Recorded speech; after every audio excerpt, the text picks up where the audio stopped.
プレイステーション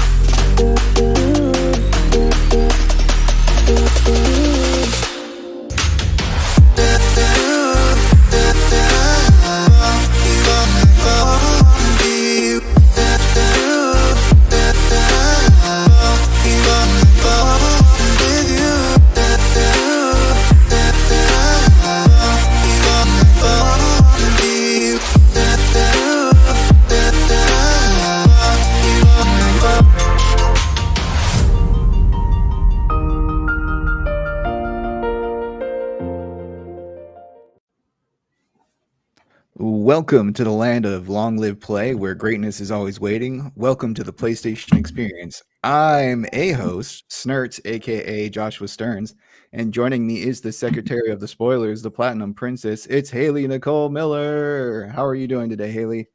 I'm doing great this week in general, actually. Very nice. And also joining us is Donnie Eat the Hype Reese. Thanks, bud, for taking over the host and post production this week again. Yeah, man, gotta rep for Delvin, gotta help him out.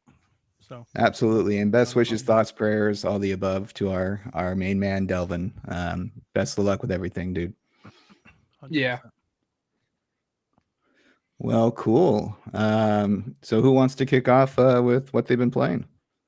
I've been sick, so I mean I haven't been playing a whole lot. So You've been playing NyQuil and Naps. yeah, pretty much. NyQuil and Naps is a good combo. I did see you playing a little bit of Hot Shots there. Yep, I played some Hot Shots golf. I played a little bit of Stellar Blade. How far did you get in that? I fought the Abaddon. Okay. I don't know how far. I mean, not very far. Yeah. So I fought. More, I think I fought that one, and then I fought in two more since then. Mm-hmm. Okay. Combat's kicking my ass. It's pretty tough. So it's a good game. So most people already know this, but Donnie got a PS5. One of us. I am reaping the benefits of Donnie getting that because I'm able to play Stellar Blade now, and I've been enjoying it actually. So, very I cool. did get the PlayStation 5. I got the slim model, which is the super small. smaller. Yeah, yes. You guys are cracking me up on Wednesday with that nonsense. Devin has been doing this since this thing was announced. He's like, it's not that much smaller. I'm like, dude, it's significantly like anybody that says it's like he's trying to tell me the sky is green or something. I'm like, dude, come on. Like, right. We both have eyes. Yeah, it's way smaller. I did like your photo though that I saw of it not even fitting the cubby hole that you have, right? So yeah, well, that's funny. So, but that picture, the first picture was provided by Yarden. I got that on Twitter or something. So it's not my cubby. I got you. The original PS5 wouldn't even dare go in it sideways. Like my cubby is smaller than the one pictured. Okay. But because he sent me that, I was like, well, I have to recreate the meme. Yeah, you tricked me with your fake images there. I thought it was yours, but it also made me laugh too because I'm like, well, it still fits. It's just a little crooked. It's still good. Jack's response to seeing it was like, oh my god, when did they make this thing so much smaller? He came home and he saw it and he was like, oh crap, we got a PS5. He's like, why is it so small? And I was just like, yeah, Dev says it's the exact same size. They're like, it's not. I get what he's saying. It's not. It's by no means what I call a small console. It's still relatively tall, but it is shorter than that one, and it's significantly like slimmer, like less dense, right? Width. Cool. It's the width part, not the height. Like the original is so. Snurts, this is before you even got here, but we were talking about it, at the time when these things launched, and you could watch YouTube people like break it down. There's so much like empty space in the original PlayStation 5, like for airflow and stuff. It's just so kind of oblong. But that's neither here nor there. I did get the PlayStation 5 I got the slim model. I got the base. I got the stand for $14 used on Amazon. I was like, sweet. And I don't think anybody has one of these, right? Am I the first person in PSVG to get one of these slims? The slim, yeah. Yeah, I need my I'm just disc. rocking with the original one. Well, I mean, you can still get the Y'all disc. are It's out here just an additional. supporting houses with your giant PlayStation 5s. Just support beams. Like, Yeah. You can. Donnie can still get the disc drive if he wanted. It's just an additional add-on. He would have. I'm to not get. doing that. That thing is ugly as well with the disc drive. I am aware. It looks I'm pregnant. just saying that like Snurch was like, I need my disc drive. I'm like, well, Sure, the I slim get it, model but still has the even if I option. needed it, I wouldn't like leave it that way. I would like plop it in when I needed it and then take it off because Gotcha. it's just ugly. Like it looks Yeah. pregnant. It just juts out. I off mean, one panel. I just think it's Moby Dick's white whale. That's my running joke for it. Nice. Yeah, Yes, and there. it definitely took over a shelf. Usually, before consoles could kind of share, I had my 360 next to my Sega Genesis. Very easy for it all to fit. But then PlayStation 5 came in. I was like, oh, maybe I'll have my PS all of them now. side. And PS5 was like, nah, man, get out of town. Get out of It only does town. everything, right? Wasn't that like their old thing? It was everything. Yeah. But yeah, I really enjoy this model quite a bit. I'm staring at it. I've wired it here at the PC desk, so I can sit here right where I play my PC if I want. I can turn on my PlayStation 5. I still don't have the settings quite right. I tried messing with it yesterday. I must have done it backwards or something. When I turn my PC on and the monitor comes on, so does the PlayStation 5. And the PlayStation 5 that's over, and I'm like, I gotta go turn all that off somehow. There's a setting on the PlayStation itself. I believe you turn it off. It's like auto on. It's like it'll know. Like I forget what it's called, but when you click that option, like it doesn't matter what like it's connected to, it'll automatically turn on. Oh, that's not good. I'll figure out a way around that. I don't like that at all. Well, no. You can turn it off. You like it's not Okay. it's not mandatory. I just forget what the setting is called. It's just Gotcha. it tells Yeah, I you gotta in the figure it out. description that it will But automatically turn on when it detects input. I like it. I like the size. I've always liked the look.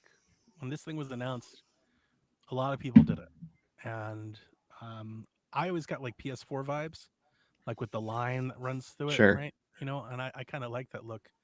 And it is slimmer, and it's got faceplates, which I ordered some too. Accessorize. I'm a sucker for accessorizing a console. Have they arrived yet? They haven't. I don't That's know when weird. they will be. You ordered them from PlayStation Direct, I'm assuming, right? Because they were on sale. Yeah. Yeah. So I got the Weird. I got the silver ones, like the gray ones. Mm-hmm. And what I plan on doing is, if I like it, I found one person that like did it in a video, but I haven't really seen shots of it. I'm gonna make the bottom plates gray and leave the glossy white ones on top. Okay. Go for like a dual tone.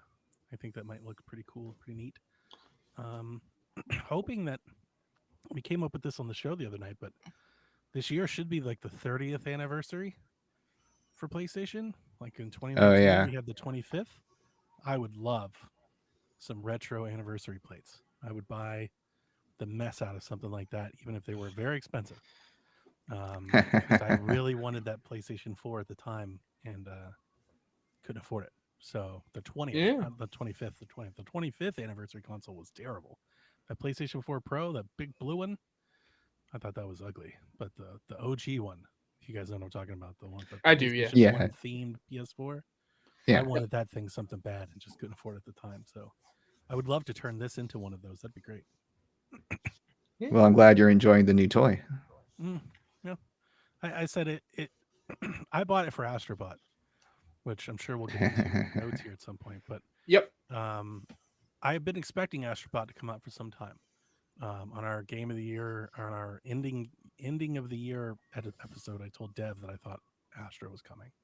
And then as the rumors started to pick up, I was like, oh boy, here comes Astro. And then the last month or so, I've been kind of hearing what the Astro game might be. Specifically, there's a thread on Reddit that kind of talked about it being like a celebration and involving lots of different franchises and IP. And it seemed to be a pretty credible one. So I bought this before the State of Play even came out. I was like, I'm pretty sure this is happening. Like, there's always a chance that it doesn't, right? Like, they could show us a VR game or something, but I was almost like certain. I was like, nah, but this is actually going to be like really awesome though.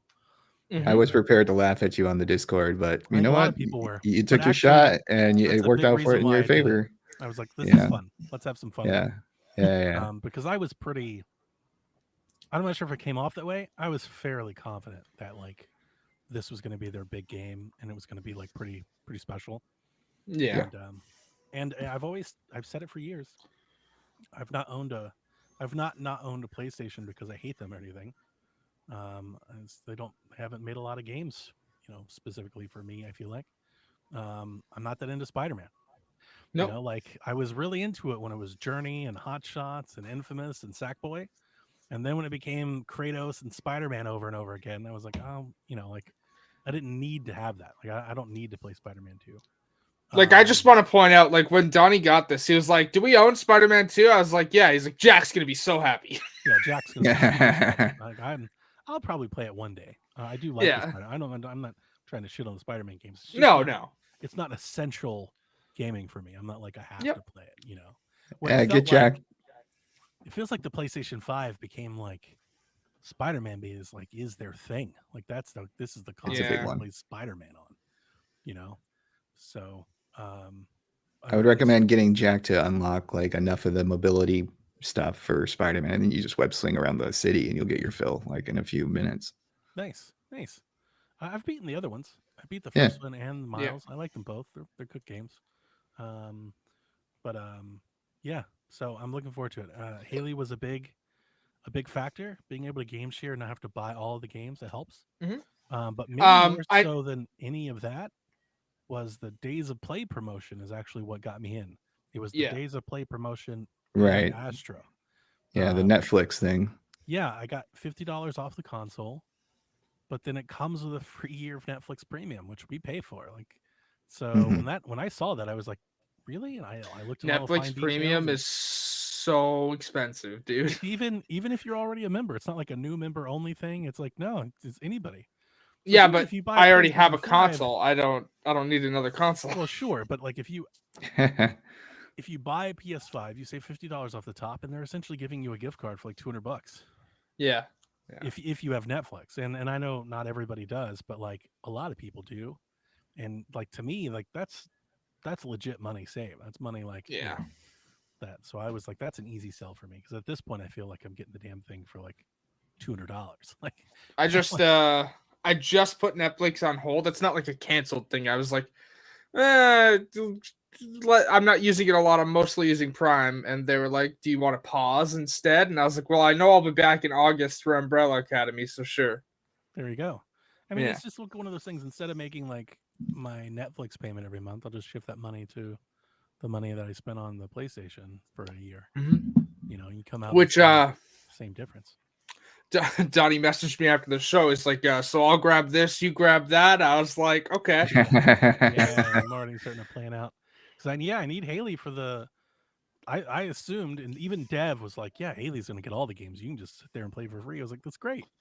And then in chat, I was like, Haley, do you have this one? She's like, no. Like, you have this one? No. You have this one? No. I'm like, okay, what do you do here? What do you have? No, to me, it's been a little slow. Like we've been more steady rather than super busy 1 month, slow the other. So I need you to quit borrowing games from the library. I haven't borrowed a game in a while. You're buying games for the both of us now. Okay. Yes, I know. Speaking of what I was trying to say is, I know you're not a big Star Wars fan, but you'll definitely have access to that as well. If what, Outlaws? Yep. I'll probably play that on PC. Yeah. That's the only riff now is like, which ones do I? So like, I knew Haley's you're gonna get Silent Hill regardless. So I was like, I'll probably play Silent Hill on PlayStation. Yeah, I was gonna get Silent Hill regardless. Yeah. But like, I'll probably play Shadows on PC. Oh yeah, but you also know I'm getting that, so I'm still gonna play on PC.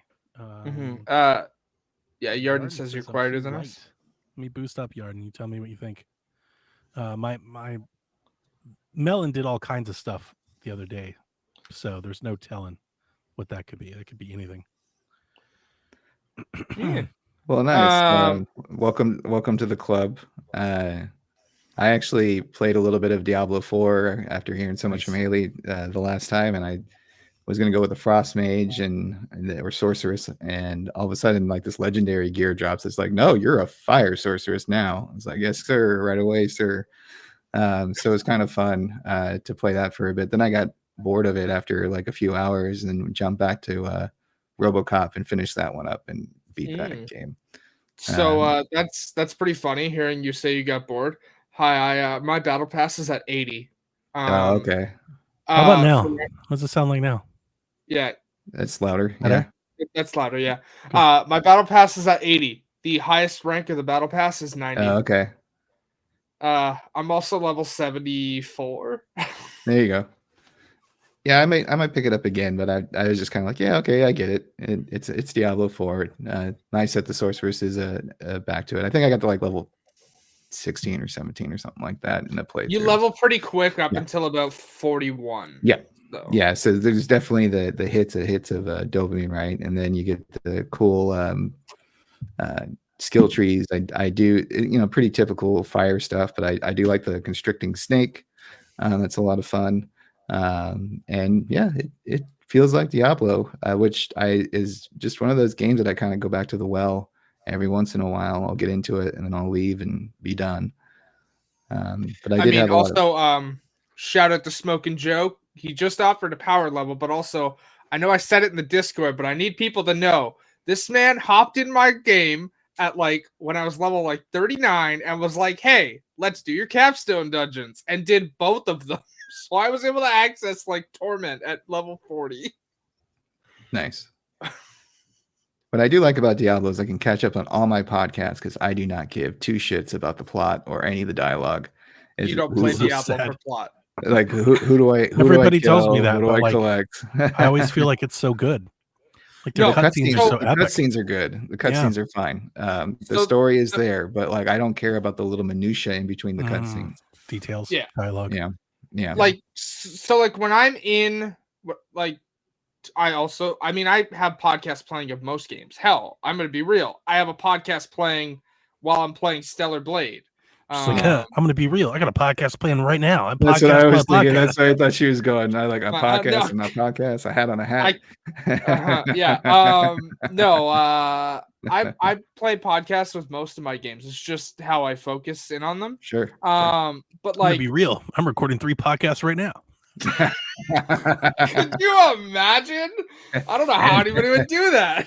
And a behind the scenes for each. But like, when I'm playing Diablo, like first time through the story, I will not play a podcast. But like, I'm on a new character now.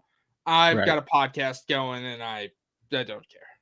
Yeah, I don't need somebody to be like, oh, these zombies are gonna eat my neighbor. Go, please kill them. Like, I don't care. Just, Or this demon is possessing my wife. I'm like, cool, great, dude. Yeah, just sweet. Show me who to kill. Like, what's the demon doing to his wife? Whoa. Yeah. What game is this? Oh yeah, no, there's some there's some wild side quests in that game. Yeah. I also forgot how much I like the horse. The horse is a nice addition for considering the map is just one giant block. This new season has reintroduced all of the invisible walls that your horse gets stuck on, though. It's real annoying. Oh, that sucks. They fixed that in like season 1, and then now it's back, and they're like, "We're aware. We're gonna fix it." I still haven't played it. I installed it when it came to Game Pass. I was like, maybe one day I'll try it. And it's never happened. It's just. You could also install it there on your PS5. I'm not gonna play it. It's more of Diablo 3 for the most part, with a few tweaks here and there that are nice. I don't know. To me, it's just more of the same. That's also supposed to be coming out late this year. The expansion, definitely plan to get that. I've never played a bunch of Diablo. I played a lot on Switch, and then I had a neighbor friend who played it on PC when I was in like middle school, and I vaguely remember going to his house for a couple weekends and being like, "Zach's so cool. He plays demon games on his PC." Like I had no idea what was going on. But I played a little bit on Switch. I like it portably. Diablo seems like a really cool, like, chill on the couch and like watch something while you're playing Diablo. Absolutely. Yep. That's always been the idea Diablo's of like sitting down and like main focusing on just that. It's like, it doesn't really work for me. It's also fun couch co-op when they had it on the PS4, and I remember liking it on the controller much better than Which the mouse just and keyboard. surprises me that in all of our talks on Shack about like what games will probably be ported to Switch, we didn't think of that. I guarantee you, yeah, the new Diablo is probably going to be one of those Sure. games where Probably, yeah. it'll Yeah. probably show up pretty quick. Nice. So like, yeah, I'm trying to finish the battle pass. My boss at work has been like, "Yo, do you need help with anything? Do you want me?" Like, my boss is like, I'll run dungeons with you." In fact, you know Zach too, then.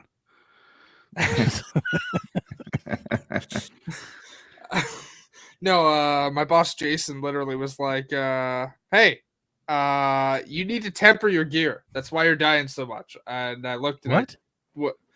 So yeah, it's a new mechanic they have. It's a new mechanic they added. So it's how you upgrade your gear now is you add what are called affixes to it, and it's like it'll buff a specific stat on that piece of gear. And depending on the rarity of the gear, you can have up to 2 added to pieces of gear. You do that and you get much stronger. And my life jumped from like 4,000 to 9. So it's a rather drastic stat jump. I remember you putting something on a legendary staff, I believe, and the damage was increased by a significant amount. I want to say like plus 50, 65, something like that. And I'm 122%. Yeah. Right. Like I'm low level right now. So that was a huge jump. And then I had to bump up the difficulty just to like enjoy the play style, the combat. So that is a fun mechanic when you can, one of the curses of Diablo from Diablo 2 in my experience is that you get a awesome piece of gear that has a stat that's completely useless to you. So I like how they continue to integrate ways for you to change a stat and make it more to the playstyle that you prefer. Yep. I kind of gloss over when anything like that comes along. Oh yeah. It's also why I would never expect Donnie to play Baldur's Gate. Like it's the same type of thing. The gear management can be annoying sometimes. Do they have like an automatic button, like a best button? Not really. What? No, that's like my favorite thing in like Dynasty Warriors. Yeah. I started adding that, and like I don't have to keep up with like these 80 different swords and shit that they give me. It's like, man, just pick the best one and let me go. Like this is great. Valhalla's kind of the same way. But yeah, like, it does have auto equip, but even I could keep the gear that I liked, that I thought looked cool, while equipping whatever the best equipped thing was, and I was like, "This is perfect." Diablo does have that. Diablo does have that. They do have transmog, which is what you're talking about there from Valhalla. What's it called? Transmog. Transmog. Well, the full word is transmogrification, but I understand why they shortened it. Yeah, makes sense. Yeah, you basically make whatever you want to look however you want.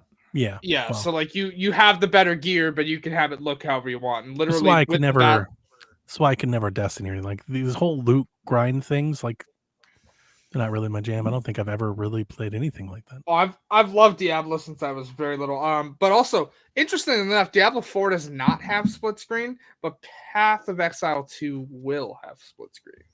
Couch co-op, which is interesting. Sturts, what else have you been playing before I get into everything I've been? RoboCop, I finished it up. It was, how was it? Kind of repetitive towards the end, to be honest. You keep going back to the same 4 blocks of Detroit. It's just at different times of the day. And there's now this one, there's an election happening. Look at the banners. But it still makes you feel like RoboCop. And I thought I was done. I beat the big bad guy who looks like a discount Alan Rickman. And I was surprised, and I forgot. Alan Rickman. Yeah, the guy Hans Gruber. Rickman played. Okay. You've never seen Die Hard, Hans Gruber? Yeah. Oh, okay. I didn't get I wouldn't know him by name. I've definitely but you say Die Hard, I'm like, now I get it. Yeah, Die Hard guy. But also, it's like if also the guy... hold on. Okay. Using Die Hard as the most thing that people know Alan Rickman from is atrocious, especially the Harry Potter fans out there. He played Snape in Harry Potter, and Galaxy Quest. He plays the nerdy Spock character. Yeah, but anyway, he kind of looks like I knew Die Hard of all this. Like I got it. Yeah, I knew you knew. They plugged in, Hans Gruber from Die Hard and a Keanu Reeves stereotype and like smashed it together, and that's how you got this bad guy. And awesome. Then I forgot that they like still have giant robots that have like a human mind in it, and I totally forgot that was a thing for RoboCop. And all of a sudden they're like, oh, we got to go defeat the ultra old evil corporate guy, And I have to say, they really jam-packed the last 2 missions where it's just action, action, action. Everything's getting thrown at you. So you really do feel like the invincible tank that RoboCop is supposed to be, especially once you get some of those stupid skill tree perks that are nice to have. But like very much like you were saying for Diablo, Donnie, I would have loved an auto button. I don't care. Like I don't need RoboCop to have +2 to persuasion. Like I just need him to shoot things and make stupid one-liners. I feel bad. That's people's jam, like that's a lot of people's like their favorite thing.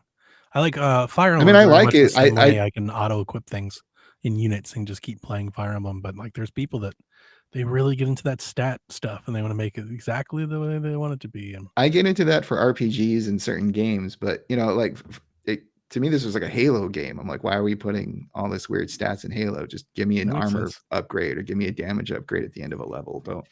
Why do we have to put an RPG element into a game that's based off of an 80s movie featuring a robot that shoots things? But it was fun. I've also seen myself going to New Game Plus and skipping all the cutscenes and just running through and being even more overpowered.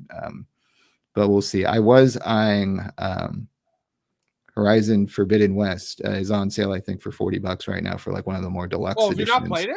I've never played it yet. I played Zero Dawn, but not West. So I'm eyeing that game to play is potentially my next game if I don't get hooked on Diablo 4. It looks like a really good deal with all the DLC content, I believe, and some like extra bells and whistles. And I've just been kind of waiting for that game to go on sale to take the plunge. And I'm a little like, I think it just fell off my radar. I think I got distracted by the next shiny object. Sure. And I was kind of thumbing through the store because of all the promotional stuff, and that did catch my eye, and I have it in the cart. So I think it's a lot more than the first one. Yeah, I mean, I like the first one, but this one is like just really good. Gonna pay some bills, make sure that rent check clears, and then we'll see what's up. Mm-hmm. What's it like on the State of Play sale? It's got to be pretty attainable at the moment. Right? Give me a sec. Yeah, it's not, like the deluxe edition was $40, which includes the DLC content and like I think a couple weapons and our favorite, an art book. Gotta have a digital art book. Gotta have that goddamn art book. Love flipping through an art book with their controller and their TV screen. Yeah, just doesn't get any better than that. I think the only reason I didn't get it last night, it was already 10:30, and I was like, "Are you really going to download this and play it until like 1 or 2 in the morning because you get hooked on something new?" The answer should have been yes. No, I had way too much to do today.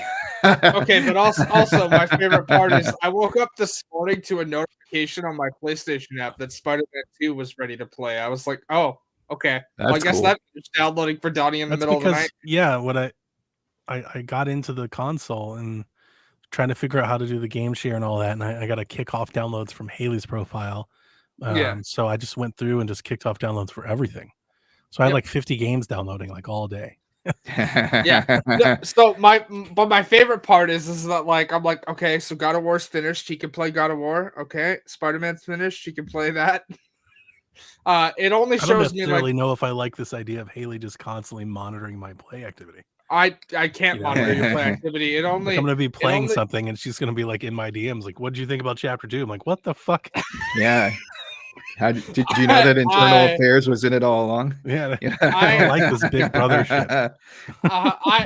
It's not monitoring play activity. I'm also not that obsessive. It's just the PlayStation app when it's connected to a console, it'll like tell me like we get it.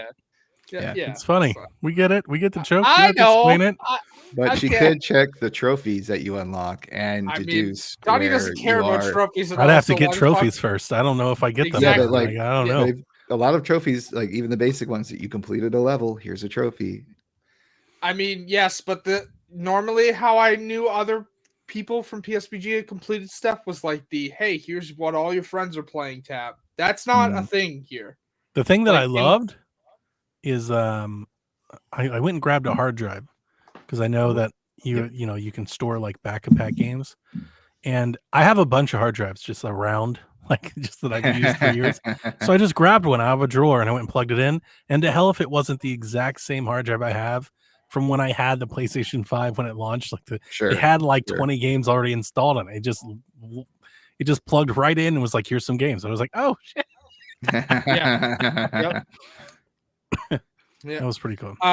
Everything I've been playing is we've talked about Diablo, but I've also been playing Stellar Blade, which, as I've said, the combat's kicking my ass. Jiggle fit. Huh? For days. Jiggle fit. Everything jiggles. It all jiggles all the time. Yeah, like, it does. Literally, like Also, you change. She's not even moving. You just change the camera view and it jiggles. Like it all is jiggling all the time. A slight breeze. Wobble, it's wobble, amazing. Wobble. Yeah. Also, my favorite part is I start the game and it's like you now have 3 costumes unlocked, and one of them is like That's the one I have. I don't even know what you're saying, but you know the one I've got on. Yeah, I know 100%. exactly That's which it. one Donnie's You got should on. have just been like, "That Donnie's gonna pick this one," and I did. 100%. Black or white? Black or white? Black. Okay. Yeah. No. Okay. It's barely close, is what we're saying. It's definitely close. It's definitely close. It's Chun-Li. Yeah. Yeah, there you It's go. very Chun-Li. It is a very Chun-Li outfit, Yeah. yes. But the way it moves on her, it is barely close. That's true. Yeah, I mean, it's more or less a flap, if you catch what I'm saying. It starts. Yes, I do. I'm enjoying it. Like learning out. Yeah, learning. It's really pretty. You play in performance mode, graphics. What do you focus in? Oh, It's in like the what? options. I didn't. But yeah, what's the default? I hit start. I believe default. Because if you don't set it in your console, which is something you can do, by the way, there's a setting in the console that's like, what mode do you want the game to start on? I believe it's graphics. So. Well, that would make sense because it's really pretty. But I'm also not having any. I'm not having any frame rate issues at all. No, super smooth, and it's definitely 60. So I mean, I don't know what it could be. I mean, I am playing on. I have this LG TV that I use as a monitor that I sit in front of. So this is one of the the cool 120 hertz VR things. Yep. But yeah, it looks really, really neat. I'm very much in dig. The style that they're going for, like this apocalyptic, kind of take, I like a lot, and also just like the effects, like the rain and the water and like the explosions and the fire, like everything really pops off the screen. On the OLED, it's a great pick to show off an OLED. There are several times where I've wanted to like take a picture of the TV because I'm like, man, I want to show this to people. like this looks great. Yeah, I'm digging it. The gameplay is a little bit more nuanced. Souls-like. I wouldn't know. I haven't played a Souls game, so I wouldn't know, to be honest with you. I mean, I think I played Dark Souls like 10 years ago, but I haven't played any of them since. And usually when a game says it's Souls-like, I'm like, well, I'll never play it. It's usually like a good one for me to tune out. The gameplay, I just think the mechanics, the controls of the game are a little rigid. The platforming is not particularly great. But the combat is good, and the timing, it's all just kind of timing based.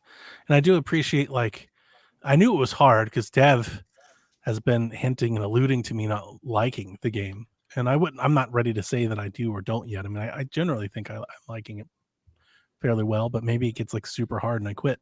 I could see that happening because it's pretty tough already. Like you could also put story mode on as well, which doesn't change the difficulty of monsters. It just gives you more time to parry or dodge. Okay.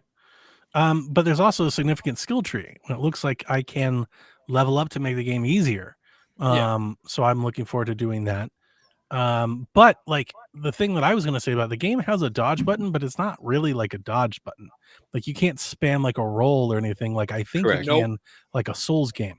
In this game, you really have to like time the attacks and kind of stay in the pocket because otherwise you can't get far enough away to not get hit. Like even with the dodge, you're still within range. So of the big dudes. Yeah. You know, so I do also want to say it's weird that I don't know if you've gotten a grenade yet, but like some of the grenades, you don't throw them, you just smash them on the ground where you're standing. That's weird. Pop rocks or something. That's so weird. You feel like you're Batman. Smoke bomb. That's exactly what it's like. It's exactly what it's like. It's just But when the Right where you're game standing. works, when you are parrying and dodging in time and you're blocking these tremendous attacks and they have these incredible visual effects that are happening, I think that's the thing is it's so grand and chaotic Yeah. that it's hard to keep. Like for me, it's hard to keep up with the window. There's not a whole lot of like designations on when you're supposed to block and or dodge and parry. Sometimes like the big bosses have like color, like they'll have like some color flashes, but not always. And like you'll have one color flash, but you'll have nothing on the follow-up hit and then the extra Yeah. follow-up hit. Right. So you just gotta learn their patterns, you know, like kind of Yep. old school. And it is kind of an old school game. But yeah, I am digging it anyway. I don't want to take it away from much from you, No. Haley, but I mean, I am that's kind of digging it so far. So I would definitely say it's kind of a Souls-like because I don't know if you've rested at a camp yet, but it'll tell you that like enemies have respawned and stuff like that, which is definitely Souls-like when you like take a rest. Like it's like, hey, everything you just killed is back. Zelda does that. Yeah. But Zelda also is, you know, Souls-like? No, I am not putting Zelda down. I am saying Zelda is also definitively like not that hard because children Sure. play it. Sure. Like children are not going to be going for this game. Usually, I would. I was gonna say Child Donnie would. I don't know about. I don't know. some I don't know if 12-year-olds you're are. 12-year-olds are going to I discover mean, yeah. themselves. Yeah. It reminds me. It reminds me mostly of. I feel like it reminds me a lot of Scarlet Nexus. Okay. I don't know that one. And when I was playing that game, it's an anime game. it's kind of Oh, like okay. Scarlet Nexus and Bayonetta. I Like, was you thinking like- Bayonetta and Souls kind of combined when I was playing the Sure, demo. sure. I could see Yes, that. D-Life. Yeah. Donnie is And- talking about Stellar Blade. Yes. Mm-hmm. And my parry technique needs vast improvement because I was getting my ass kicked. Oh, what you played? I played the demo. Okay. Yeah, it's pretty tough. Well, Yeah. I was getting my ass kicked so much, I looked at the achievement list in case I wanted to platinum it and was like, are there any hard difficulty achievements? No? Fuck it. Story mode it is. Yeah. I would if I dive in, I will probably do story mode just to make it easier. It did remind me of that Neo game from Team Ninja, which is my like only Dark Souls experience really is that game. I just put my nose to the grindstone. And, Neo Not is good. yeah. I liked it. I was just in the mood for something like that. And once I got past the second level boss after 4 hours of just beating up against that wall, everything kind of opened up. And If I Unless run I'm into delib- something like this, I'll stop playing it. But like yeah. I died at the Abaddon the first time I played, and then Yeah. the second time, having like known what to expect, I Mhm. kicked his ass. nice. Like I killed Yeah. him in like 40 seconds. Like I was like, no, I got you now. Yeah. So as long as it's not too hard, and so far it hasn't been too hard. Yeah, so it's more of a Souls light than Souls like, if you get what I'm saying. Like it's an easier Dark Souls kind of type game, but it's not fully there. It's kind of like the Fallen Order games, where it's not fully like as hard as Dark Souls, but like I like you that know. there's a lot of like hidden areas off the sides that you can like find your Yeah. way into and find little stashes. That's my shit. I Like, I'll get just lost just kind of. I jump on everything, and like I am that gamer. Like I walk under everything, jump on everything. Like, can I get up there? Like I kind of. So I've already found a couple spaces. Just Yeah, even so like I've the got- open level, and I was like, this is great. Look, I've Yeah, been when it doing kinda lets that you do as that. well.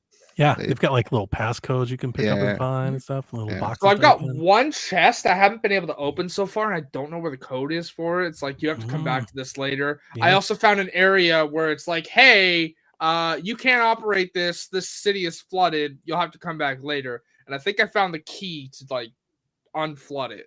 But I don't have a way to get back there yet. So it's a good time. Also, ass. still You been didn't even playing. mention it. Yeah. You didn't even say it, Haley. Ass. I mean, it's just Yeah. Hey, that's like why Uh, Donnie likes jumping on things. He's like, let's go up here. Hey.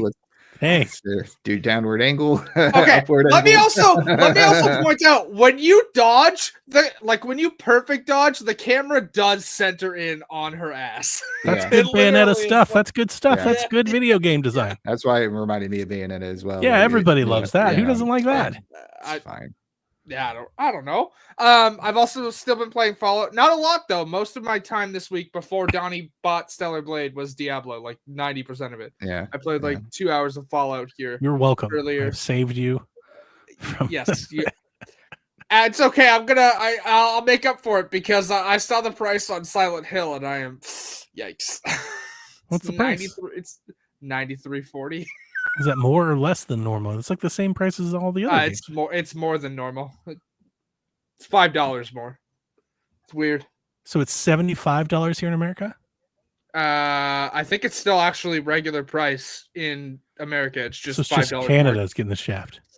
Yeah, same thing happened. Same thing happened with Final Fantasy 16, by the way. It's Well, the if same you want to thing wait for it to go on sale, I don't need to play Silent Hill Day 1. Like, I can wait for it. I'll buy it. I'm just saying. I'm just letting you know. Like, I'll play it whenever I can, but like, I don't have to like drop everything to play Silent Hill 2.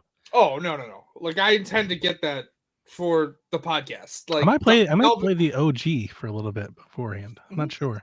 I haven't played any Silent Hill game in a decade. It's been so long. So I might want to give. I was thinking about taking the Wii. It's not a Wii remaster, D-Life. It's not a remaster. It's a remake. Yeah, it's a remake. It's completely redone. It's brand new. Yeah. But yes, it is full price. It's the same thing. You kind of expect Astro to be. Why are we questioning whether or not remasters are worth full price? Yeah, I don't know. I'm just pointing Like, just because it's a remaster doesn't mean it's a discount. Like, yeah. it's still full price. It's still like full I game. fully expect Lollipop Chainsaw to be the same price. 100% it will be. Yeah. Shadows of the Damned as well. Yeah. Yeah. Speaking of, I'm hoping that we see a release date for both of those why I brought in it up. like a week. Next week. Yeah. Next week's our time. They keep posting costume teases on Twitter. I'm like, just give me the date, man. I want to know when I can play it. I only really keep up with Lollipop now via the Reddit because I don't really follow None of that stuff has made its way over to Threads. I don't have any like weeb Japanese pseudo content following on Threads. Like, there's nothing on Threads. There's nothing happening about Clock Tower or Shadows of the Damned or Grasshopper or Lollipop. None of that is on Threads. Threads is like.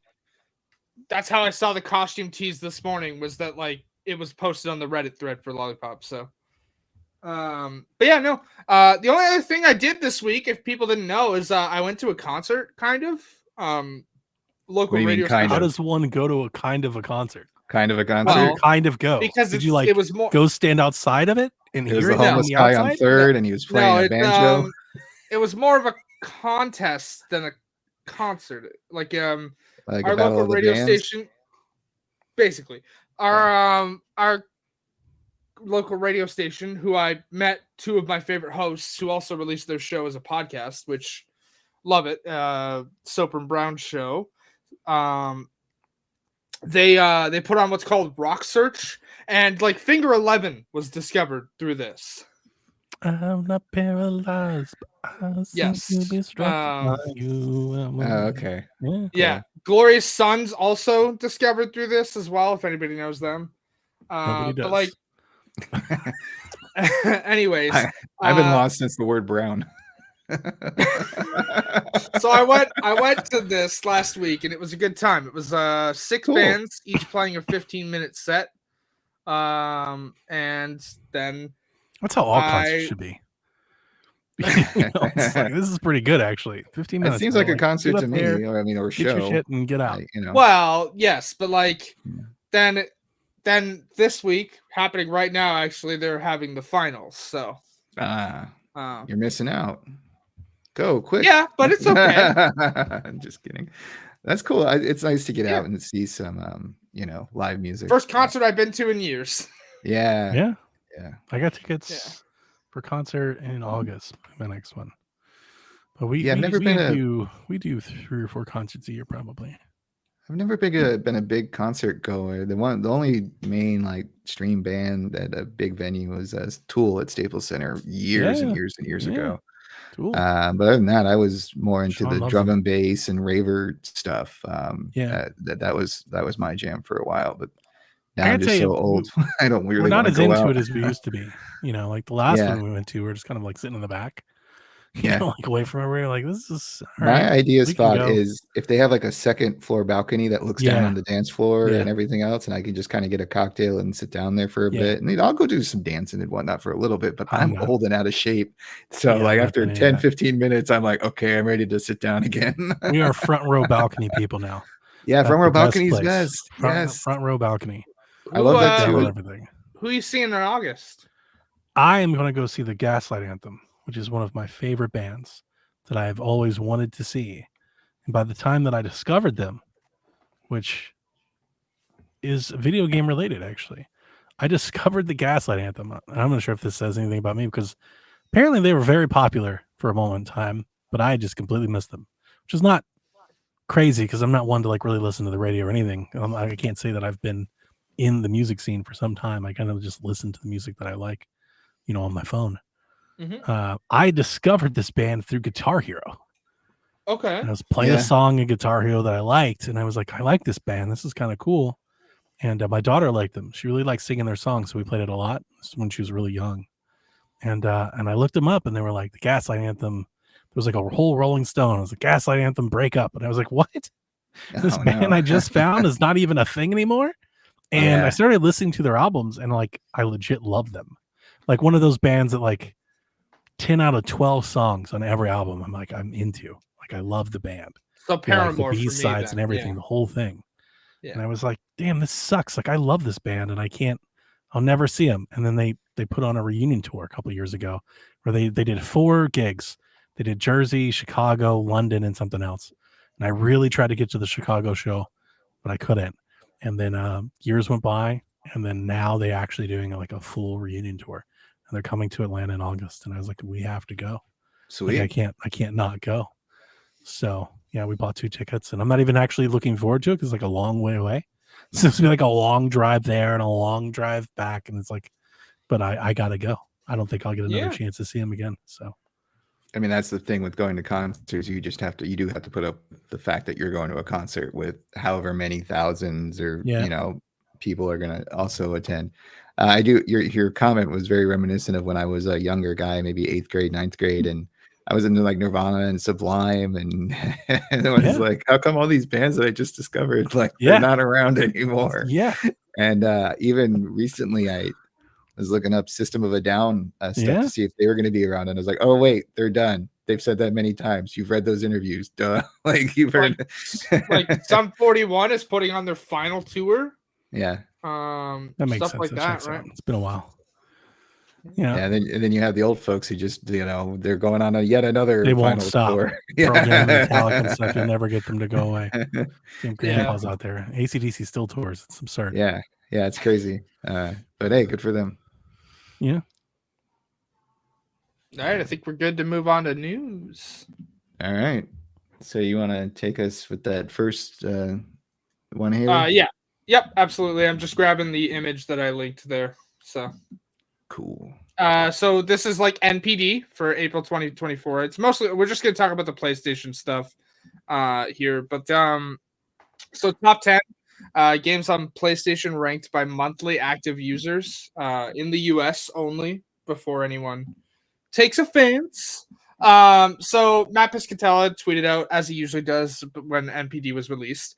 And the monthly active users by for PlayStation were released, and top one is listed as Call of Duty HQ, but I'm assuming that's Modern Warfare 3 because everything's Call of Duty HQ now. Yeah. Number 2, which by the way, it went up a spot. Last month it was 2. Fortnite's number 2, which was number 1 last month. Grand Theft Auto 5, which it still shocks me. Like this is not purchased, right? But it's like monthly active users. Grand Theft Auto 5, NBA 2K24, Roblox, Helldivers 2 is number 6. Madden NFL 24 is number 7. Number 8 is an interesting one. I'm sure it's boosted by the Fallout TV show, but Fallout 4 has risen 76 spots Wow. From 87 to 8. It's a little more than 76 actually, but I wanted to make the Fallout 76 joke. Marvel Spider-Man 2 is number 9, and number 10 is Immortals of Avium, which makes sense because it was offered on Plus last. It's interesting seeing people get into that after Yeah. they shut the studio down. I mean, you want to talk about studio is actually still open. They just laid off most of staff after they fired everybody who made the game. Yeah. There's still the janitor. It's like, yeah, it's like putting like the sign still on the door, but nobody's there, Haley. They shut the studio down. Anyways, most interesting to note here is the highest jump on this list is Immortals of Avium, which last month ranked 291, and this month is number 10. This was my, I'm going to go back, I'm going to reach into my bag and pull out the I told you so again, because I'll never forget you and I on PSVG arguing about Immortals of Avium when it was announced. And I was like, they need to put this game on Game Pass and subscription services. Like, let people find the game. And then when they fired everybody, I was like, you haven't even given people a chance to find it yet. Because they fired everybody like 2 months after the game came out. And they launched it, I don't know when, but like around a bunch of the other big games, right? They launched it right before Baldur's Gate 3. Right. And I was just like, what are you doing? You can't fire them now. Like, give the game a year or so. Like, let it find people. Let people find it used, on sale, in services, free week. Like, let people find it. You've launched a new IP. And like, they're like, no, we're not going to do that. You're going to pay us $70. We're firing everybody. And it's like, and here it is. I'm not shocked at all that here it is. And it's also being boosted by the services, also being boosted by the frame generation that update that's hitting consoles. Like, all of a sudden it's running way better. It's a great tech example of what this console is capable of. And here you have people finding it to the point where like maybe you could sell some shit if you had something to sell. Maybe you could think about greenlighting another project, but you fired everybody. Like, they could have been working on a DLC. Also, it's been so heartbreaking when I booted up the game, because I just messed around with like the intro like a little bit, nothing too deep, but they have a paragraph that says, we're trying something new. We worked really hard on this. Yeah. Like, thank you for giving us a shot. And I'm reading this and I'm just kind of like, I would have updated this statement to say they're all gone or something, like, because knowing the news and whatnot, it was just kind of heartbreaking, because people put their time and passion into these projects and getting something new off the ground, which so many people seem to say. Like, I'm an IP guy, so like I love like my capes and whatnot and the stuff that's already existing, but we still need these like original IP games to kind of like fill out the entire. I'm sure we'll get into it, but I don't pay for those new ones. People don't buy them. Like, that's what Delvin was saying. Delvin's like, well, you guys didn't buy the game, so they closed the studio, and he's 100% right. Right, but it's unfortunate that they didn't give them a little bit more time, like you're saying. Like, when we know these things are going to be coming out relatively quickly too, like make us wait a couple years at least, for some of these bigger games. I'm serious. Like, if you're not gonna, you should offer some incentive. If you're launching like a brand new IP and something that's completely unknown and foreign, right? You're gonna have it's tough sledding to get people to. You're trying to change behavior. Are you going to play this thing that you know and love, or are you going to give this other thing your $70? It's a big ask. Yeah. And I think sometimes these game companies don't realize, that from like the ground level. It's going to be really hard to get a community around something like that. There's a lot of people buying games, but there's a lot of people just buying skins in Fortnite, stuff in Warzone, Yeah.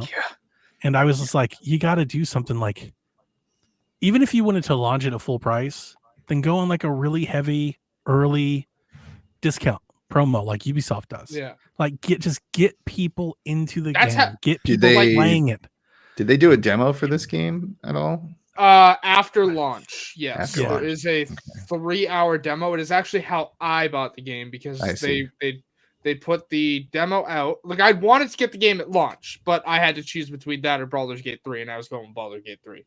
Yeah, that's another issue with this one in particular. But so they put the demo and then they cut the game to like half price, and I was like, I'm enjoying this. I'm buying it right now. Like, so, and just people you need time, you need opportunity and time for players to find it, and they didn't want to give them either, and that's a bummer. No, and there is a big part of the culture just waits. I'm one of those people. Most people do. if it's not something that's on my top list, I am just gonna hold off. G-Life says he's not playing anything if he's already the same story. This is a remaster comment. He's like, I'm not buying that shit. Like, it's gamers are fickle. Yeah. It's interesting because it's a shame. I really enjoyed that game. I still have a New Game Plus playthrough on the go. Which I really enjoyed it. I'm curious to see how episode 3. I have not watched the Digital Foundry video that they put out on it yet, but I know that they added it, and I believe that like I watched it, and it was a big reason why I downloaded it on Xbox. It was like, I'm gonna give this thing a run because the frame gen, because it has extra GPU resources on the game, right? So they've got some room, they've got some wiggle room there, and you turn it on and it's like you have a little latency added to your controller. Digital Foundry's best reporting was like it's probably unnoticeable to most players. And you're essentially like doubling the frame rate. Like the game just suddenly just runs at like 80 frames a second. Which by the way, that game kind of needs it. That game kind of needs it because because it runs at like 38 to 45 out of the usually until you get all the particle effects from the magic. Right. And then they said that like the frame gen adds a lot of artifacting around those particles. So if that's something that you'll probably see that in the game, but still, I would take that with the frame rate. I'd 100% take that in the frame absolutely. Rate. Everyone's like, "Oh, Fallout 4 4K." I'm like, "Cool." I'm still not playing at 30 frames a second. Like, I mean, and they're playing it. They're playing it on Series X. I think it was like 85 frames a second. I was like, "Oh my god!" So it's not just at 60. It's with and then some. Yeah, there's an overhead there. So, yeah. It was like the first Unreal Engine 5 game, right? Yes, on new consoles. That was like its big thing.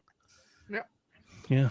It's a shame because like they kind of chose poor trailers for it too, because like their trailers for the game originally were like, oh, everyone's like, oh, this is MCU humor, and it's like it's got some of that in there, but it actually tells a compelling story. Like it is a compelling story. It's not all MCU humor, which I don't understand when people became averse to that in the first place. But yeah, that's a whole other thing with people. I'm sure it is. We'll get back to it. It's in vogue. It's in vogue. Oh, yes, we will put a pin in it because I'm calling somebody out on this podcast. Oh snap! Here we go. About to be words in the streets. Pissed off Canada people.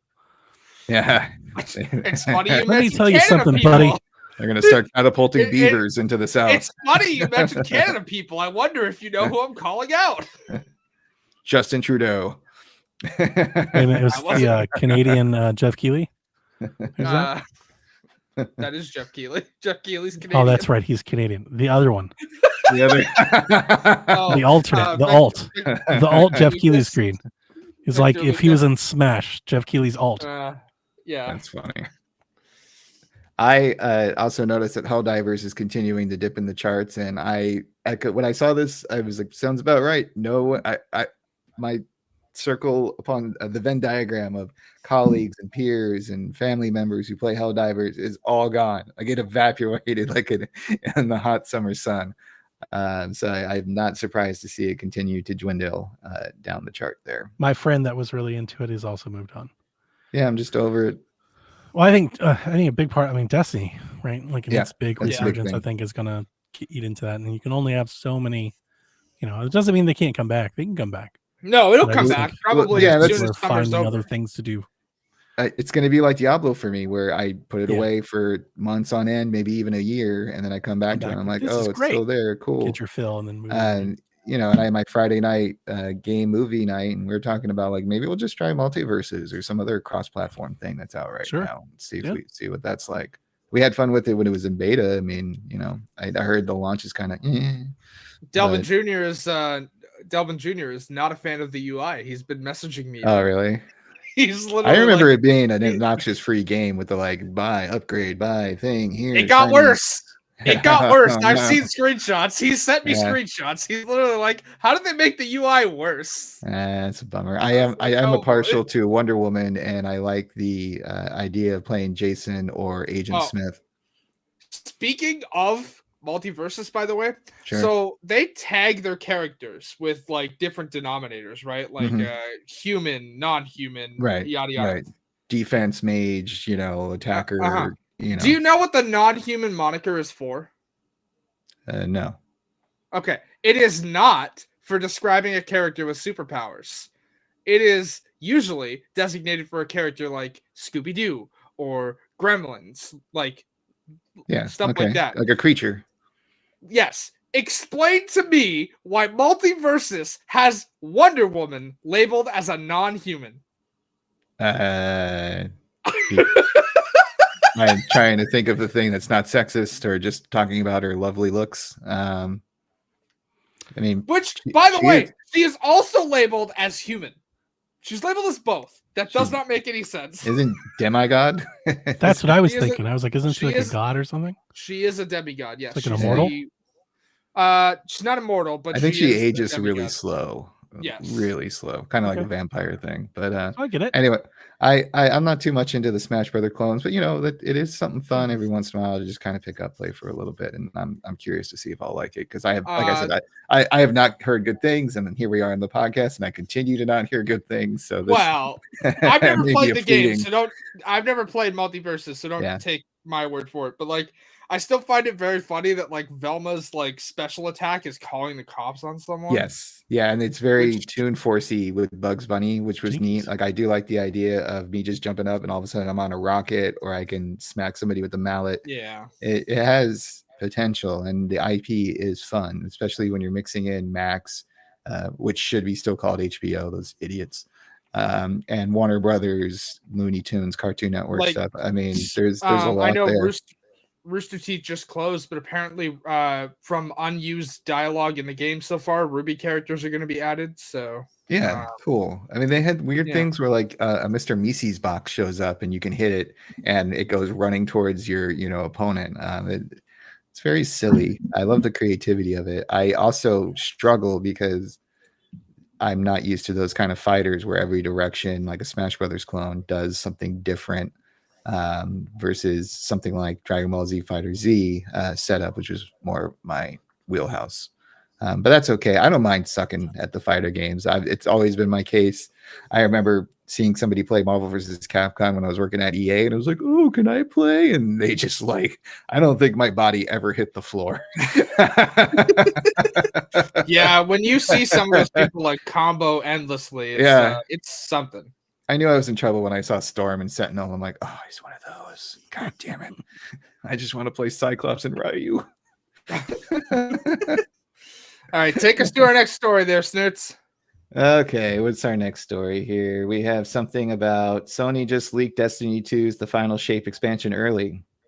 Yes. Good job, idiots. So this was done by a forced update to the Destiny 2 client. And here's the weird part. It even allowed access to the game's expansion via game streaming. It wasn't just like the downloaded game. It was through game streaming. A lot of we're not going to go into detail because people are kind of really excited for the expansion there. But a lot of story spoilers have leaked online, so anybody who's like excited for that, like I gave Dev the heads up as soon as I saw this title, and he was like, I don't think I follow enough people for this, but I appreciate the warning. It's really weird. Like, how do you push an update that accidentally makes your DLC go live like 5 days early? Yeah, I mean, haven't they had this issue with the demo for Stellar Blade and other technical hiccups? Yeah, I mean, I actually don't think that's all that surprising, Haley. When you're doing application management and you're working off a dev stack and stuff, I could totally see somebody and like it's not necessarily that they're like, how could this be in here? It's more or less they were probably trying to push it to a specific test environment, like a specific production environment they thought they could get away with.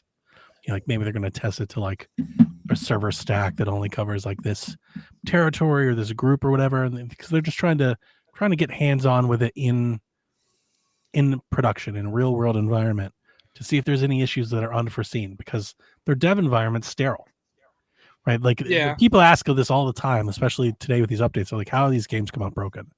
And a lot of it's just lack of dev time, right? Lack of testing. But also a lot of these games, these online multiplayer games specifically, these aren't games like 30 years ago. They're built completely different and all the running off different netcode and stuff. You can only test for so many variables in your closed LAN environment. Yeah. Like once you put it out to the world and it comes under the stresses of real people, you find out all kinds of things. So I'm not trying to defend them here, but as somebody who does application management, you're like, how does this update? Like, I work in prod all the time. I 100% understand how that happens. Well, I mean, and also, like, there's no harm in defending them because I don't think it's that big of a deal. I just thought it was interesting. Yeah, I could totally see that. They probably put it out, probably did it in the middle of the night, thought they could pull it back. Somebody grabbed it. Somebody, like, it's going to happen. They should know better. Like it's just so weird. I always wonder if there's just like people waiting. It's like, I'm just gonna refresh in case something happens. See, there are. That's the thing. There are. And I know this. Reddit teaches me this. There are people that they report on back-end updates to game files on Reddit update things that never even happened. Like weeks ago, we had all this hullabaloo about Red Dead Redemption coming to PC. Yeah. And because they updated their launcher with references to Red Dead, and people literally, like, they get an update, people just start pulling out their dev tools, their inspection button, open up the CSS and start combing through what's in there. And they're like, wow, this is Red Dead. I never said it before. Red Dead's coming to PC. And a few weeks go by and you get some reporters on the case. The reporter goes, yeah, I don't think so, actually. I think that they were just updating it for some marketing and they're not working on it right now. It's not coming anytime soon at all.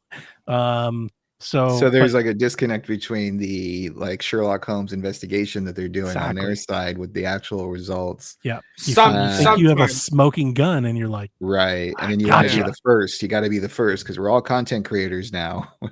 we all have to come out and do something. And I do think this got such buzz because it had a big plot point in it, is my understanding. And it's a massive title with a big fan base. So I think it got a little bit more. The raid leaked as well. Out of this. Okay. But I do want to say, like, on the investigators point, some of that stuff, while it takes a while to be proven true, is usually true. Like when everyone's combing through Steam's back end, which is what Steam DB is, unfamiliar. All that stuff that's listed there, you can't fake that. Like you literally can't. Like it's funny because when the Grand Theft Auto Definitive Edition came to mobile, the mobile versions have a completely different lighting engine option to make the Definitive Edition look like the original games. And it's like better and it's more performant. And weeks after that, there were update patches that were being filed into Steam's back end that all these sleuths were finding. And they were like, we're getting the update, the mobile, and it's never happened.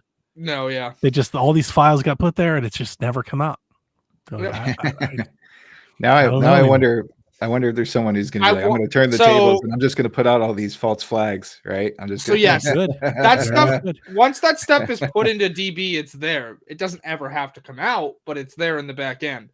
The thing with the GTA remasters though is I think reception was so poor. They were like, "Fuck it, we'll fix it to a relatively stable point and then we're done." Like they're probably working on it for a moment and decided not to, or pulled in a different direction. Maybe they'll come back to it. It's one of those things where you just can't count the chickens before they hatch. Like I said, I bought the PS5 100% knowing that like this Astro thing may not be here, may not be now, like it's a possibility. I thought it was going to be there, but you never know. Yeah, for sure. And that's the case. 2027 could have been you're right. Like, no. But to your point, you're like, are there people just sitting there? There are. That's the thing. Because that's what amazes me. There are people. They're sitting there. They're just monitoring updates. They've got bots that let them know when files come through, when servers are pinged, and smart. They're always there, waiting. I know just enough about tech to kind of follow along with this kind of stuff. These fandoms are. When you start telling me that they have bots and test scripts or whatever, I'm telling you, the thing that like doing this has taught me is I don't think I'm nearly as fan of anything as much as like super fans are. Yeah. Like when we first started this, I would have told you like I love video games. I'm like the world's biggest, and then you start following these stories. I'm like, no, I'm not. Yeah. Not even a little bit. Like, these people.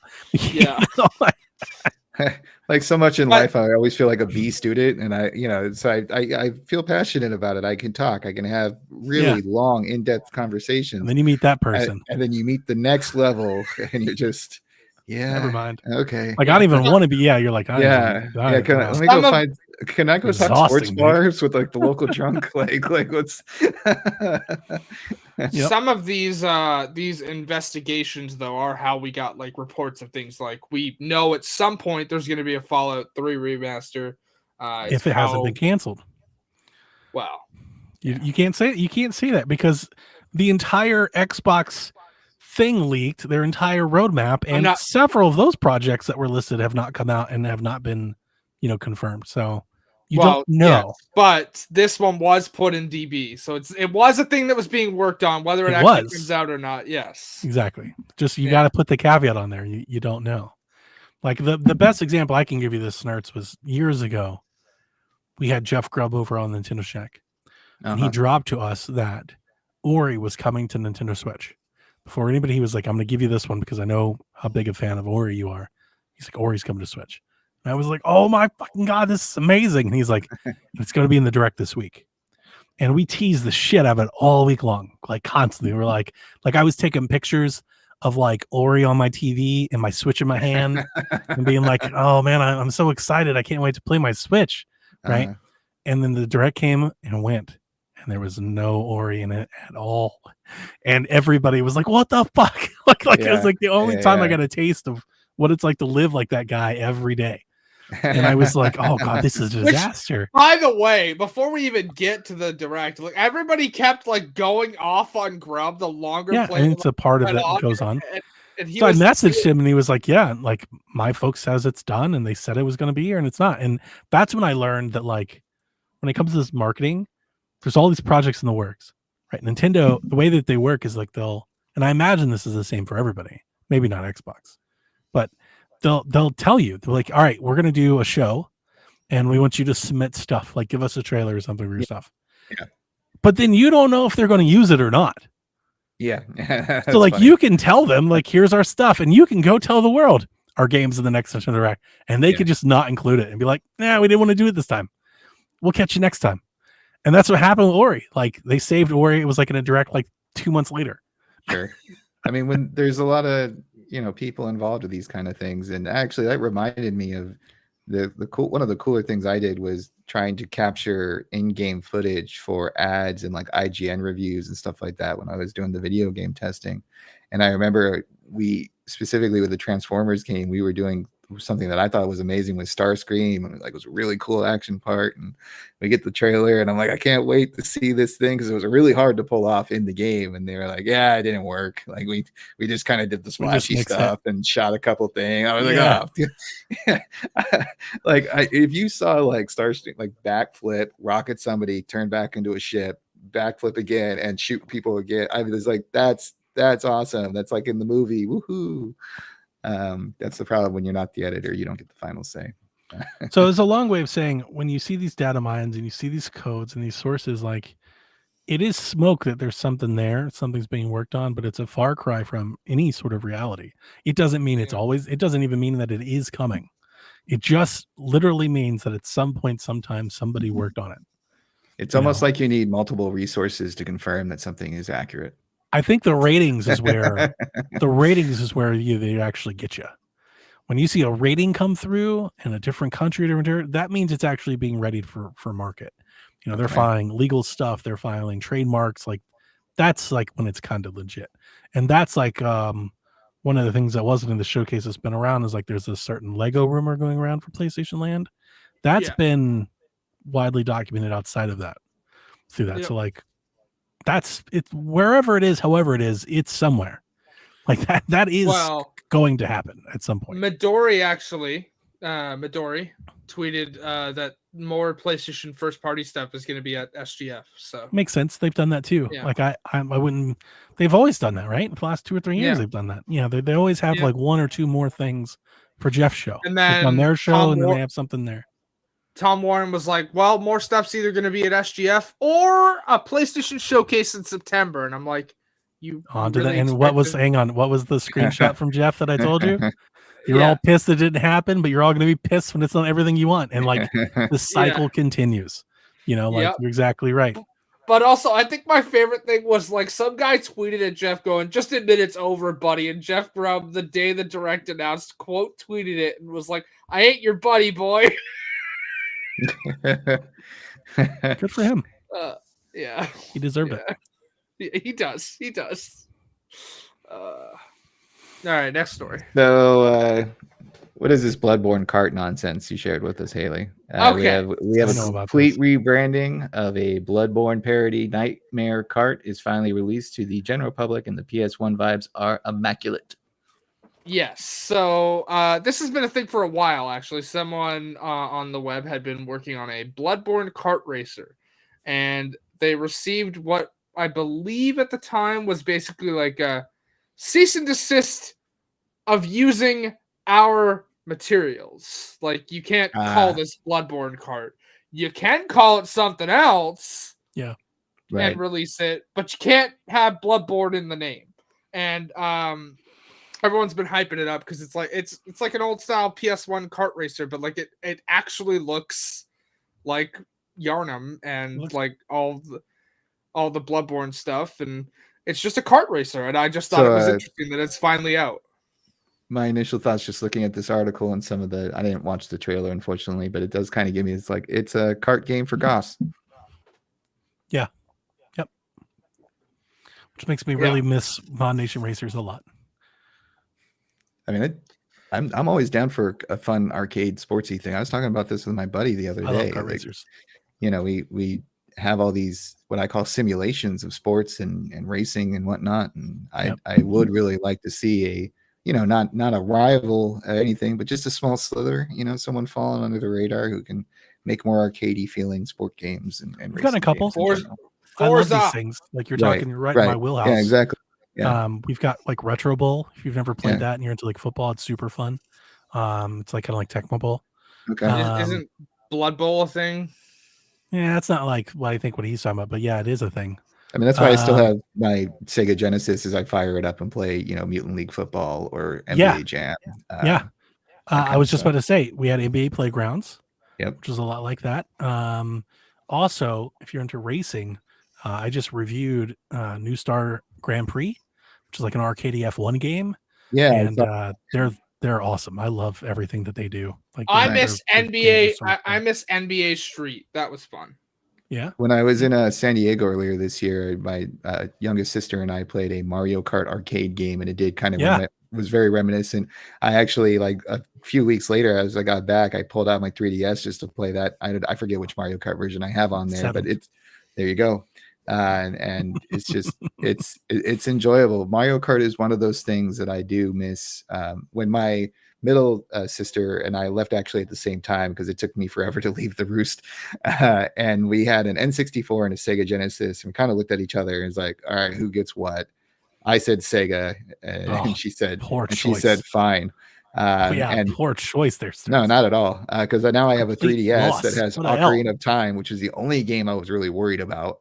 Everything else I'll play it every once in a while. Smash, not classic, Mario but Party? Sega Genesis, man. Cruising. All the Streets of Rage, Teenage Mutant Ninja Turtles, Hyperstone Heist, Sonic to a lesser extent. You play those on everything. I love my Sega Genesis. It was my first major console, and it's still in my heart. Yeah, I do love the Streets of Rage. I'm with you there. Oh man! Oh yeah, I hope it's one of the coming PS in Plus June games this month, right? I hope I've got that makes it raise the charts a little bit. I got that big dumb stupid collector's edition of that game. The game is fucking awesome. And they released the DLC, which gives you that like randomization contest type of thing. And I was like, chef's kiss. Super wacky and super fun. Yeah. And I still like have me and my son ran through it together the day it came out. It's the first time I think he and I beat a game together. It was like, maybe it might have been the first game he beat. Like I remember walking him through it and he was like, he loved it. Didn't that game come out around 2020, right? I don't remember. Like, we can look it up. Streets of Rage 4? Yeah, I swear I was so excited. I had it all ready to go to buy it. And then I believe the pandemic happened. And all of a sudden I was so excited for couch co-op. And I remember taking like 2-3 years before I was able to pull that off and go down to my buddy's place in Oceanside and play with him. Because that was a lot of fun. So it was one of those things where it was just like the pandemic hit, and I was very sad because I wanted to play with my middle sister because her and I would play the Streets of Rage 2, 3, and the original back in the day on the Sega. April 30th, 2020 is when Streets of Rage 4 released. Yeah, so things were popping off, and not in a good way. So I'm glad it's out there for free because I hope kind of rekindles things and people want to play it. It's such a good game. Very good game. And the fact that they have all the retro characters involved too, good stuff. Yeah. All right. Well, I looked for some news and I found boring finance stuff. Strategy meeting. The strategy meeting. So Sony is calling the PS5 generation the most profitable one yet, because the PS4 generation is largely complete, whereas the PS5 will presumably go on for years. Given it's made 106 billion in roughly 4 years, it seems Sony is confident it will surpass 107 billion in the coming months or years. One of the reasons the PS5 generation might be Sony's most profitable yet is because even though the player base is as big as the PS4, both are sitting at 49 million active console users, which I think you guys have talked about before. Yep. And then, but the PS5 players are playing significantly more on their consoles. So even though they have that PS4 there, they're not firing it up like they are the PS5. Because all the games never end because you just play Fortnite and Overwatch and shit forever. Yeah. But I just, we talk about the business and everything like that on the side, which is not as fun as the games themselves. But what really kind of got me is they have all the shakeups in the industry, and then you have this thing come out, and it's like, we are so profitable. And business is business the whole time. But and it's just, guys, you don't understand. Gross. These games cost more money. We can't keep affording to make it. Yeah, exactly. But also, we're making more money than we ever have ever. That's what's baffling to me. That's been the story since like 2016. Every year, it's games cost too much to make. Yeah. We can't figure out how to do this, but yet we made more money than we've ever made before.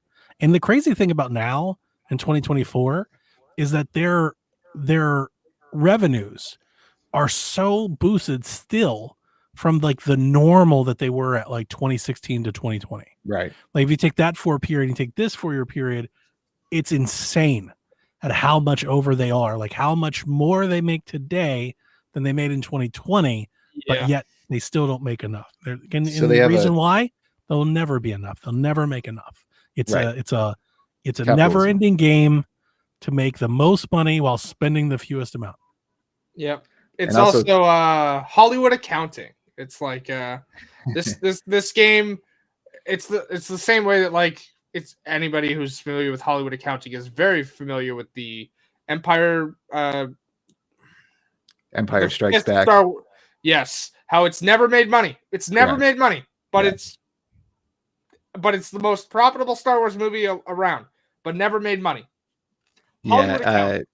The interesting stat that I found, the average spending on the PS4 life to date was $580, and PS5 is averaging $731. Wow, that's a pretty decent jump in my opinion. Decent enough that they decided to raise the price to get more people in. Yeah. I mean, they price gouging all across the board. Everyone's just like, how much more can we charge them before they just leave? And I actually kind of, on the console side, I've actually been a proponent. Not that I supported the price hikes, definitely did not. But I think when you look at the market, if I was sitting in Xbox or PlayStation shoes and I saw these damn handhelds that are selling for $700-800, I'd be asking myself, why not us too? Why are we beholden to this $500 ceiling? Like, it's clear that some of these people want to spend more than that. Why can't it be us? Bigger is better, as they say. So that means it can be more expensive. Yeah, right? I mean, we're about to have another Asus ROG Ally come out. It's going to be like $899. And they're not. Ask the dwarves of Moira about that. Just saying. Bigger is better. Yes. Yeah. So it's just a racket. Also, I'm sorry I didn't see it, D-Life, but thank you for supporting Genesis and Dreamcast. That's why I didn't bring it up. D-Life, you don't want to be on the side of D-Life ever. If you're siding with D-Life, you are in the wrong place. You've done wrong. Man, you're the one shitting on my Sega. My Sega's fine. As I should, as everybody should. As he should. Look, Yeah, you won not the war, Dreamcast. Nintendo. Dreamcast You don't was have to dope. put salt in the wound. That's true. We did already win. You guys Over and won over a and over long again. time ago in a galaxy far, far away. Anyways, I made the Lord of the Rings joke because Donnie was here. So Yeah, I appreciate it. Well, I enjoyed our rant last time about Lord of the games. That was unexpected but welcomed. Anyway, are we ready to go to the main event? The main event. Yes, we are. So we had a state of play yesterday, right? Was it yesterday? Yep. Yeah, it was yesterday. And they announced 14 games, which is great. And I just kind of listed them all out here and figured we could just go name it and see what we think about each one. Up at the top of the list, probably because it's in alphabetical order, is Astrobot. Which looks fucking incredible. It does. It really does. Day one on Astrobot, like I said, about the whole damn console for this one game. Yep. I was skeptical because it's a platformer and that's not my cup of tea. But when I out of all the trailers, that was the best and the most exciting. You're and the most skeptical. New. Have you played Astro's Playroom, which is already on your PlayStation? You gotta play it, dude. Play it. Right. Yeah. All right. I am telling you right now, play it. You will no longer be skeptical. I think Dev and Delvin, maybe. I don't want to put words in their mouths, but for many, so I bought a PlayStation 5 and I had it for a little bit and I played it and I played some games on it. Like I've beaten Ratchet and Clank and, I beat Miles Morales and stuff like that. And all these years since getting rid of it, I've said the same thing, that the Astro demo is the best game on the PlayStation 5. And I think they thought I was being facetious and like making jokes about their favorite games. And when I tell you I'm being so serious that to date, for all the games that I played on my PlayStation 5 or have been ported to PC and that I've played, so it's like all exclusives, not Returnal or Ragnarok maybe. Mm-hmm. I still think that demo is like my favorite thing that I've played out of all of those options. I love it. That demo was incredible.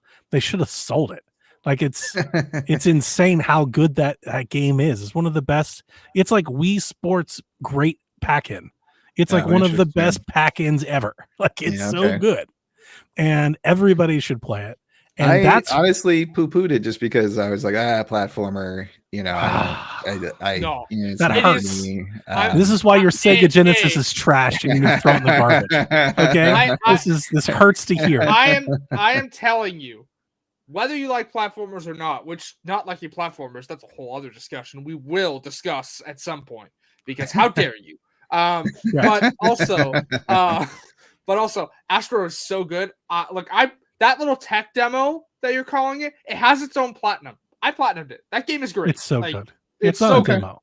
It definitely demonstrates the system, but it's not a demo. Yeah, I'll give it the old college try. And it's got so much nostalgia in it. Yes. And the music is so good, and the not the mechanics, the creative ideas that it has are great. Yep. And there's like this really fun like speed run, like leaderboard stuff to it, and that's why when I was hoping that we were going to get Astrobot, it seemed like when I made that prediction, it just seemed like the time was right. Asobi's doing something.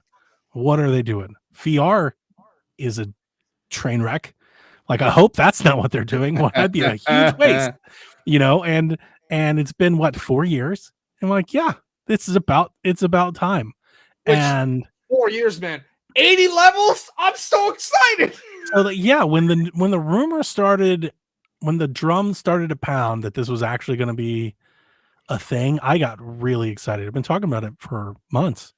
I was like, man, if they show up with a big Astrobot game, I'm going to have to be there because of that demo, because of that game that you can play right now. It's not stopping you from playing. That game was so good. I was like, well, if they're going to make another one of those, I got to buy a fun console. Like, I'm not going to wait for that. Like, I got to play that right away. And I also don't know if that'll ever come to PC. I'm a little nervous because if I boot up my PS5 and they see the Sega Genesis right next to it, it's gonna be like, no, you can't play this game. You gotta stop. Donnie said so. Donnie said no.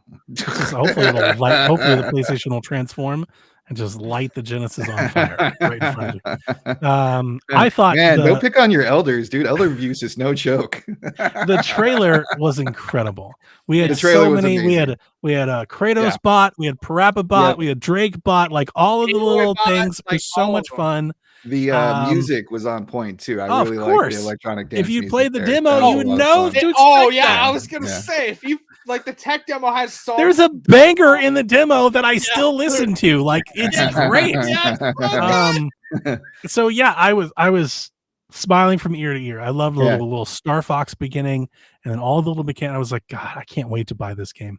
Well, and to give you a little bit of extra support, I went to Push Square, and they had a poll out about the showcase, and the highest rated out of 927 votes at the time was Astrobot at 72%. It was nowhere close. Like it was, you look at all the bars, it's just like boom, maximum overdrive, and then everything else was like kind of sharing 10% here and there. So people are excited, and I do think this was the crown jewel of the showcase. It's nice to see PlayStation produce a game that seems more about fun and is a little bit more charming and a little bit more whimsy. It is that Sackboy role from the PlayStation 3 era that like really kind of went away on PlayStation 4. Yeah. Well, I forget who said it in a previous episode. I don't think on here, but like, you know, there is like a very much HBO type of brand for PlayStation. Of course, yeah. You know, the everything adult, is very the gritty, adult, the Kratos, gritty. Everything's a parent of something that died.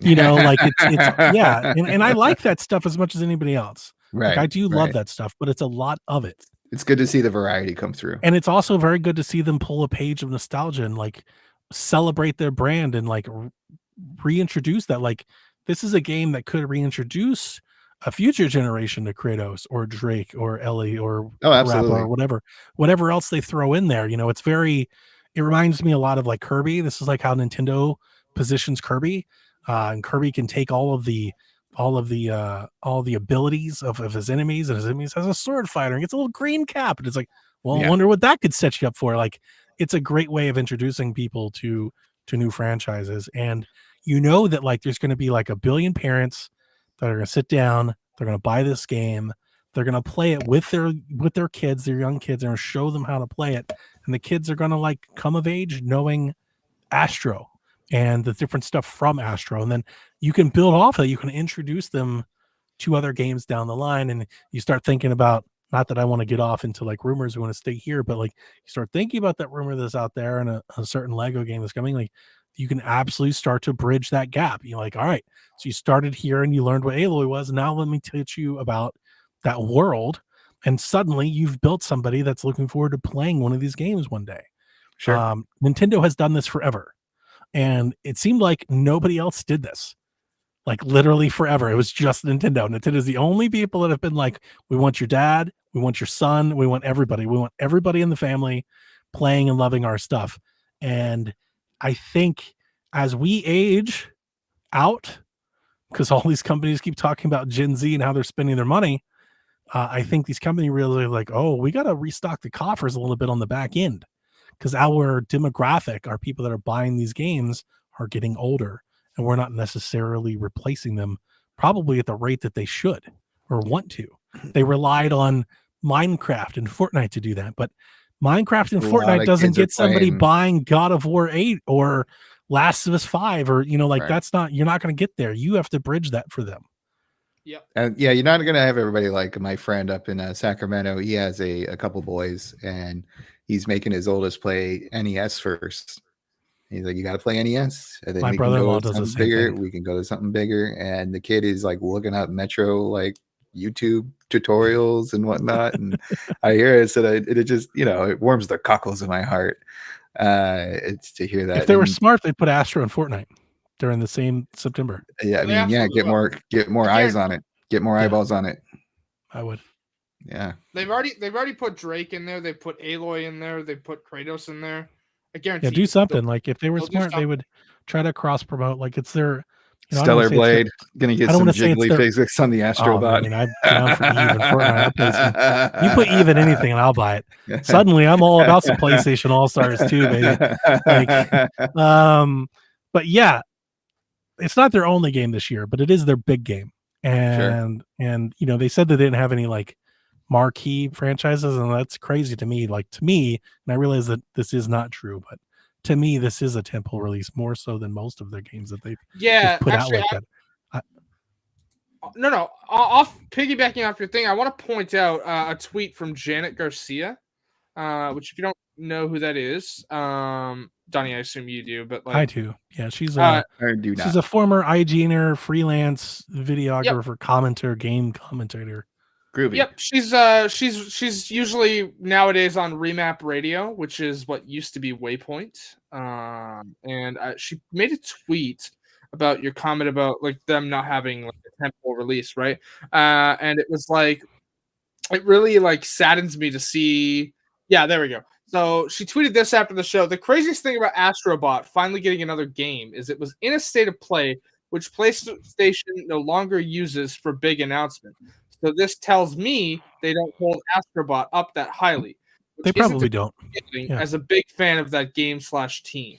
Sure. Uh, I think that comes down I- to it's not a prestige thing, which I can't speak for her. I'm not sure if anybody talked to her about that. It's a sales thing. I expect that they don't expect this will sell a lot. They're probably thinking sub 2 million, maybe sub 3. I don't know how all first party Sony stuff was, but like I do know that most of their first party stuff doesn't eclipse like 7 or 8. You know, like Spider-Man is like the big one that goes like over 10, but most Yep. of the first party stuff doesn't go well, over 8. Last of Us and Horizon both go over 10 as well. Okay. But God of I- War I- as well. So I'm assuming that they just think it probably won't sell a whole lot, which part of me, like, I honestly think they're probably right. And because they've built and conditioned an entire fan base to not want games like this. And you saw, like, it's not a lot of it. I was very happy to see so many people excited for it, but you do see the other side of that coin. Yeah. I won't name the person on our podcast is this, but there are other people. They're like, man, I don't want this cute kid shit. Like, there is when you have that brand, that HBO brand, there is that comes with it. There are people I don't Right. want. That's what Nintendo's for. Like I they mean, don't it's want the same this. thing with Xbox, to be honest. Like when I first got the original Xbox and 100%. 360, it was very much in that, guys. It always So felt you like gotta the teenage boys are fighting over Xbox and PlayStation. Nintendo is You just gotta- like everybody's welcome. Barnes you open. gotta Let's go. condition people to expect both or to at least Yeah. accept both. And like I said, during the PlayStation 4 generation, I'm trying to remember because we got Sackboy. We Mhm. did get Sackboy's Big Adventure. That was like the right. That was like the PS5. cross-gen game. Yeah, It was cross-gen, PS4, but it was- PS5. yes, But it came outside out of with like PS5's that one launch. and Little Big Planet, was it 3? Yeah. Did we get anything else like in that vein? From PlayStation themselves, no. No. Yeah, like they just haven't done anything like this at all. They depended on Minecraft and like Disney Infinity and Lego to do this stuff for them. And yeah, and like look, Sackboy sold terribly. Like I love that game. Sackboy's Big Adventure is a great Sackboy's Big game. Adventure is so good. And like it sold on Steam because that's the only thing we have numbers off of. And I don't know if Sony ever released numbers, but on Steam it sold atrociously. I was so upset. I remember when it came out, people were like, it sold like in the hundreds of copies. Not that I was like, what? Oh, no. What? Hundreds? Are you crazy? Sackboy's Wow, incredible. And it was like, I don't know, like I think it was the first maybe month or two, then it came out. And yeah, like it sold super poorly. But see, I think the thing with that is that a lot of like because I saw a lot of discussion around it, a lot of why people weren't buying it is because it did not include level creation, which was always a big sell for like the Little Big Planet games. Oh, I don't know what they're gonna do with Little Big Planet. Like we've seen what they did with Little Big Planet 3 and like the ongoing support that they shut down. So yeah, I'm totally fine if they just want to make Sackboy a platforming game that they farm out to Sumo every 5 years or so. That's totally fine. They did a great job. Sackboy's Big Adventure is awesome. I understand the content creation people. Okay. Oh well. So like move on. Like that's not that's not what the only value that character brings. No, yeah. Sackboy's a good character. And I miss the day like see I get in super nostalgic because like the last time like I was super loved PlayStation was like this time where I had Sackboy in shit like he was in Hot Shots with like Kratos and they were super goofy and super fun and like Racers. Mod Nation like I love that shit. That was my shit. And that's what I wanted. That's what I want them to go back to. And that's what they got away from. And that's why I'm super excited for the Sly Cooper like PlayStation 2 thing. Good like point. In a week and a half. Like I want more of this from them. And but yeah. I'll take this and run because like I said, I bought the whole damn console for this thing. I can't wait. I was blown away by the trailer. Yeah, it's gorgeous. I mean, I'm even just looking on the PlayStation blog with the screenshot and the flying flamingos and the Yeah. beautiful water. it is nice, and I hope it sells I well. was like, now that you guys are all saying this too, there is something that kind of happened where I don't know if it was between the PS2 to the PS3 era, but things got more serious. It's like everybody was growing up No, it or was whatever. PS3 to 4 because It was 3 to 3 to 4. PS3 4. Okay, it was 3 to PS3 had 4. a bunch of these things like Okay. Little Big Planet PS3 1, had 2.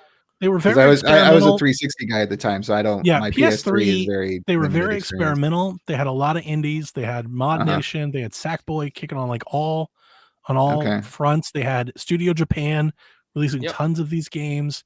They had Move, PlayStation Move, and all the damn Gotcha. support. Like they were very creative like that. And then it was like Killzone, Uncharted, Last of Us.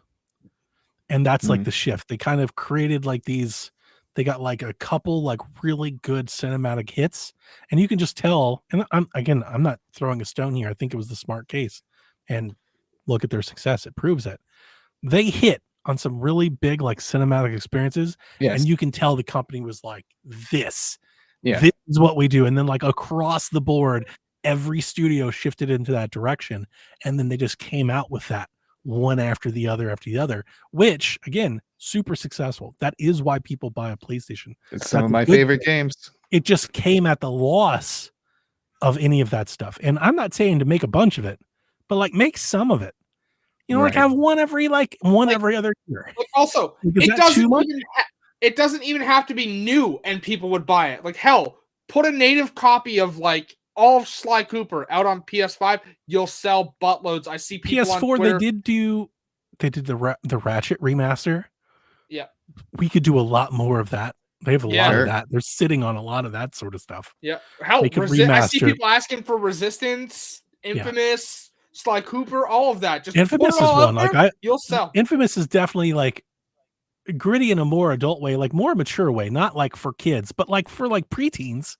Like Sure. it's still kid friendly, I think. You know, it's comic books and stuff like that.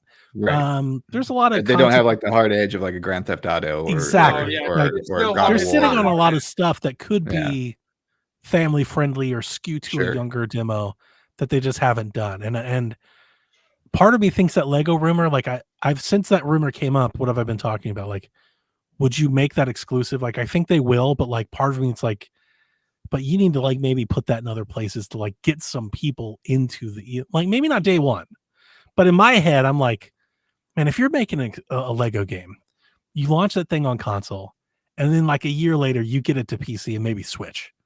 And like to their point, like in their strategy meeting, they're talking about their PC strategy and how they're going to like save these temple titles and try to entice people to buy a PlayStation. It's like you do that with that Lego game. You get people open to the idea, to the brand, to the characters, and hope to win them over to you at some point. You can if you just, keep it in-house. But I'm more excited to see them at least opening up, it seems, a little bit to making more concepts like this, more games like this, more fun. Like it's a nice compliment to the big dark depression games that they do. And I like those too, but it's like it's nice to have both. Like do both. You need the palate cleanser between them. I think that's why I like City Skylines so much during the pandemic, is because it was a happy little place with a happy little town, and my happy little Sims did the happy little things. Happy until you run out of power and money. But well, this is why Josh cheats, and he puts on all the codes that says infinite money, all the things, and then if you screw up the traffic and you do not use that beautiful fucking highway that I spent 3 hours working on, you are getting a comment to your store. I'll blow you all up. A comment. You're calling it a natural disaster because they don't give me nukes, so I got to use something. Nukes. You've got to be a monster to be like Dev and look at this Astrobot game in disdain. Yeah, I don't happy. I don't understand. Fun.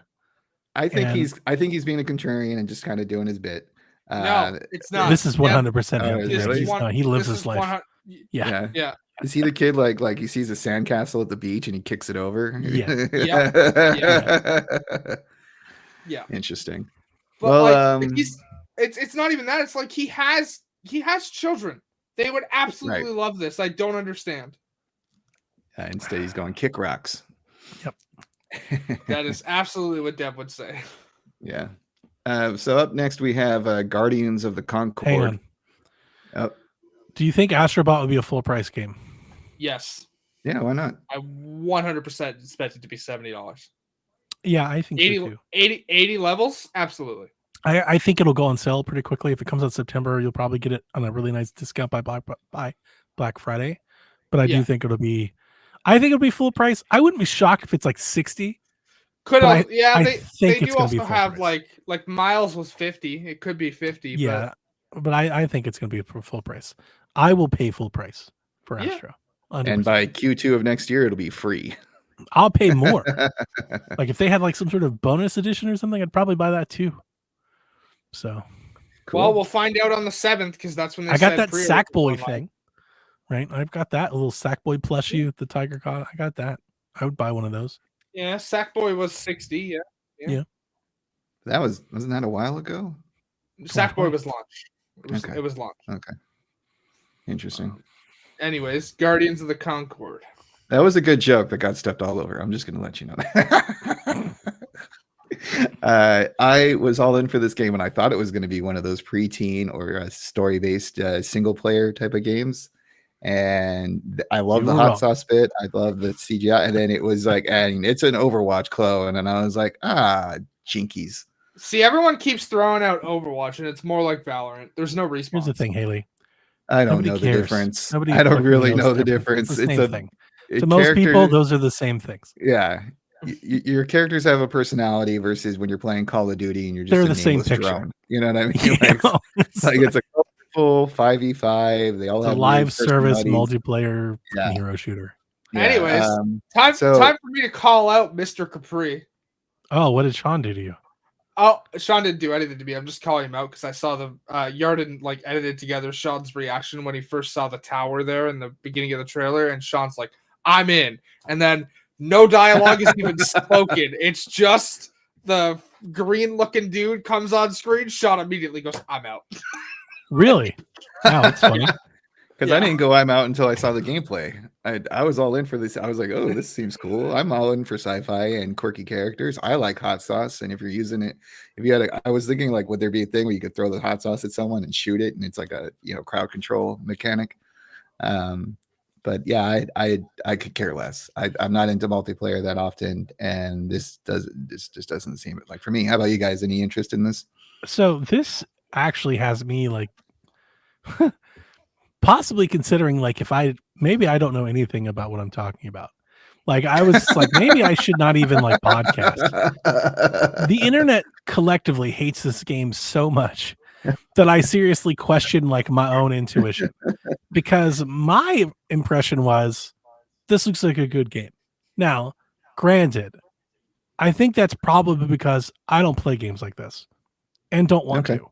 When I see a team-based, any live service, I'm like, no, it's not for me. But so I was grading it more on just like what I perceive to be the quality of the presentation.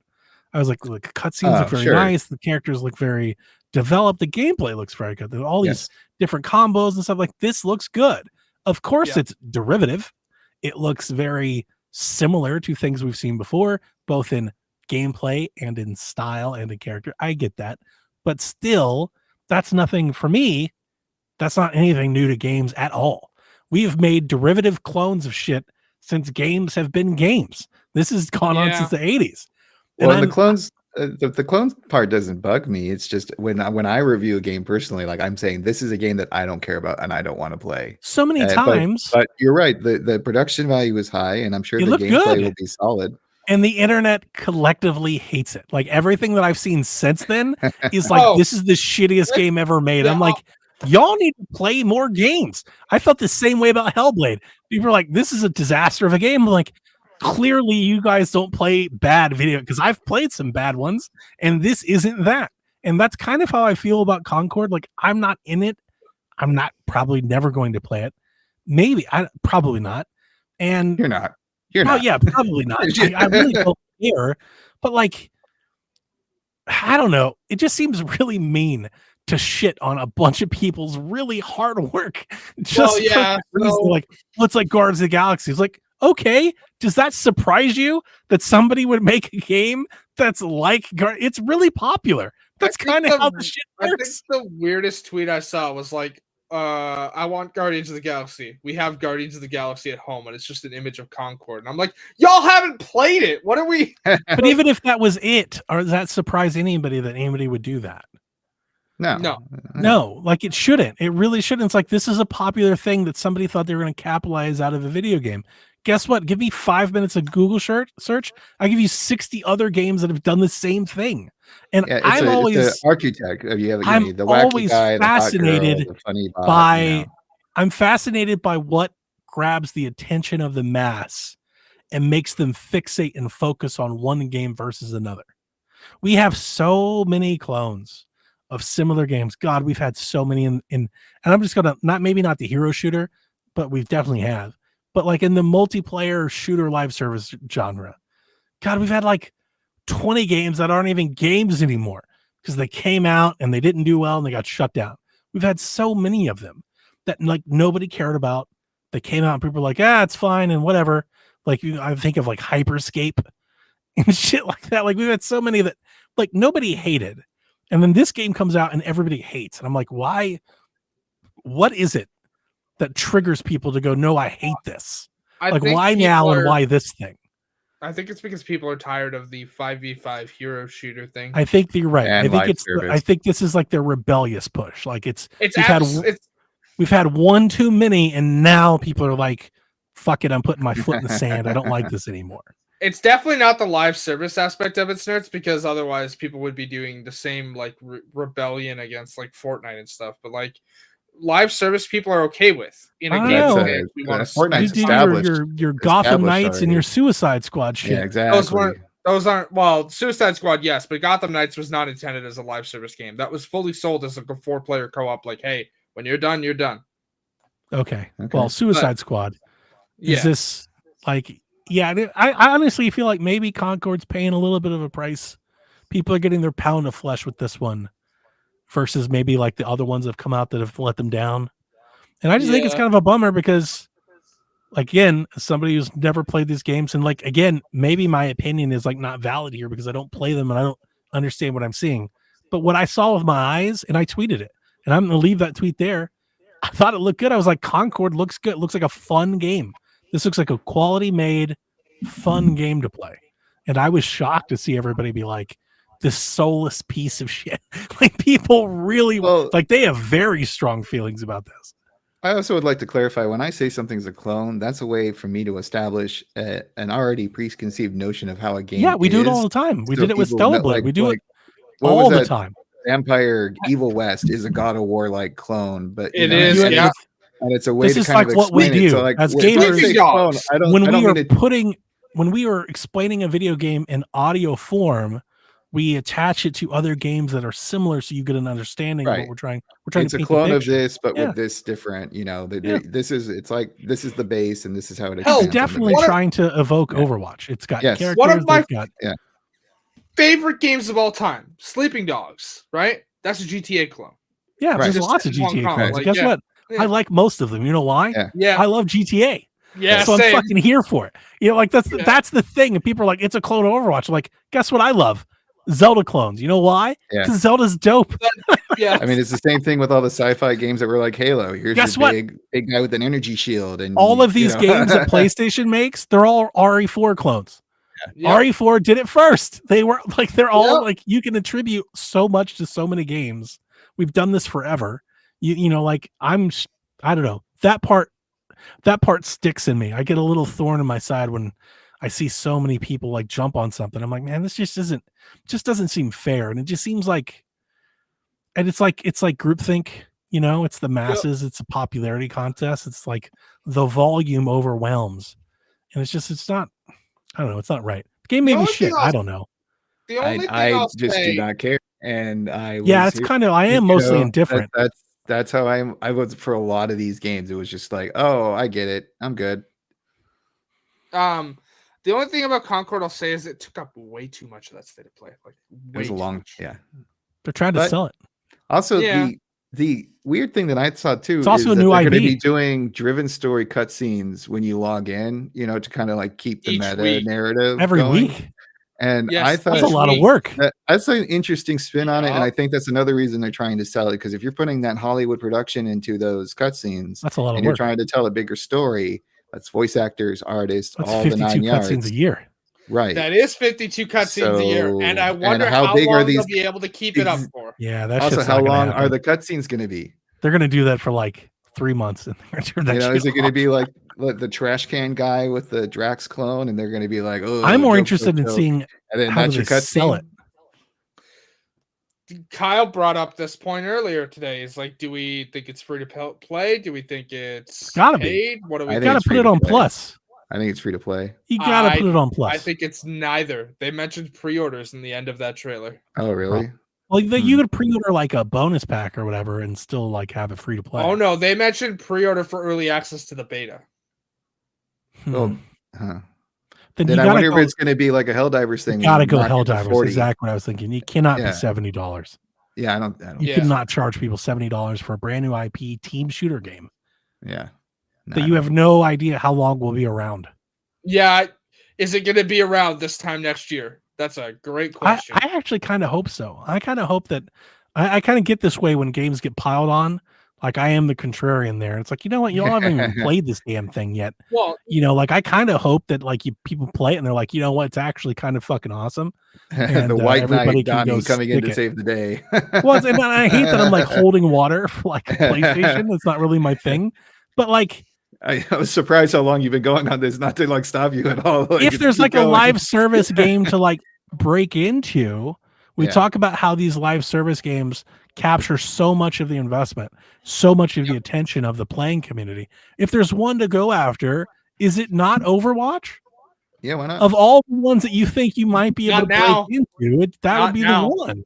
Overwatch has been dwindling for years, and it's That's still why. dwindling. That's what I'm saying. that's Like what- it's ripe for the opportunity to take away from its pedestal. You can't go. You're not going to out Fortnite. Can you try to out Overwatch? I think it's you could try.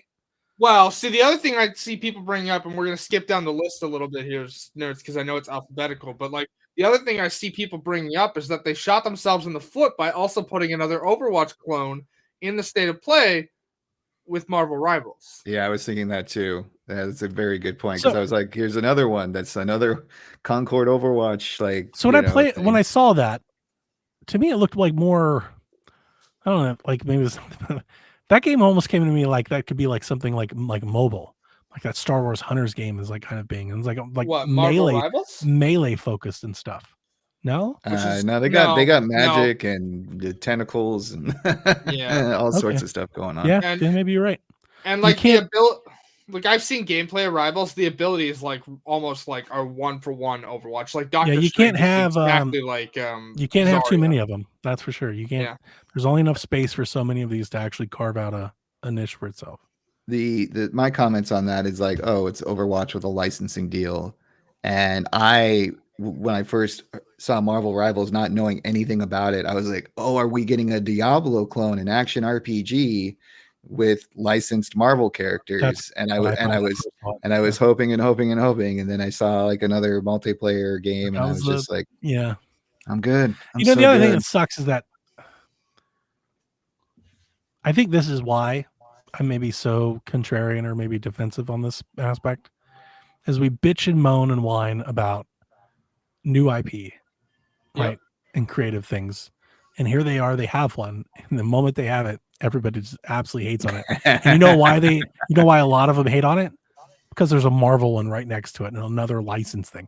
They're like, oh, we're just, it is that never ending, I'm going to be angry about something all the time, because like we got a bunch of license games with Spider-Man and Blade, and it was like, oh, we're just gonna have licensed everything Star Wars, and here they go, here's another one, and like, but we hate this too. It's just God, that might be it more than anything else. I'm just tired of everybody being that's been Rivals outsells Concord. And we're this is what you get. It absolutely will. It's got Spider-Man and shit in it. Like, it's got Spider-Man in it. It's going to sell regardless. Like, we're gonna buy it for that reason alone. Sure. Yeah. And that's the path that leads us to licensed everything. And I Right. don't like that. I specifically don't want that. I miss the days where we had our own brands in the video game sector. It wasn't just Hollywood movie tie-in characters. Like, I miss Resistance and Killzone and Infamous. Like, that's the shit I want to get back to.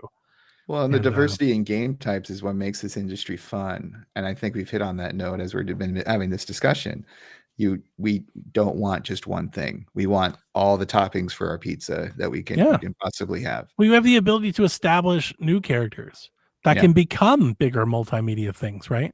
Yeah. You don't have to just adapt to those things. I know those have an inherent and a built-in base that you can sell to, but you also have to pay those license fees.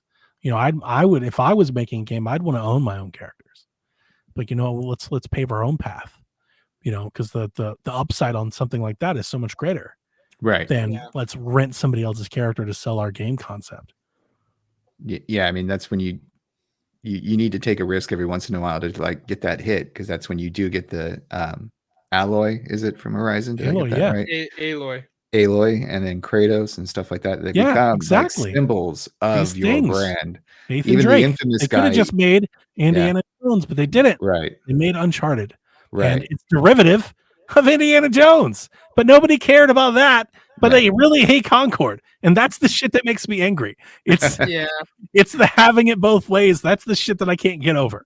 When I wonder, this Guardians of the Galaxy, I'm like, really? Person that plays this derivative shit that's just something else all the time?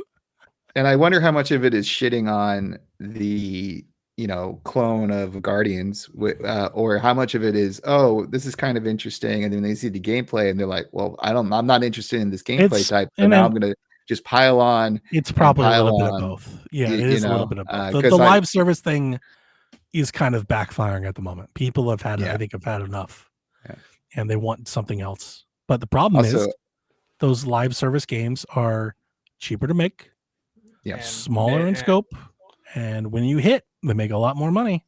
So the companies are going to keep trying to make one because there's a lot of incentive to do so.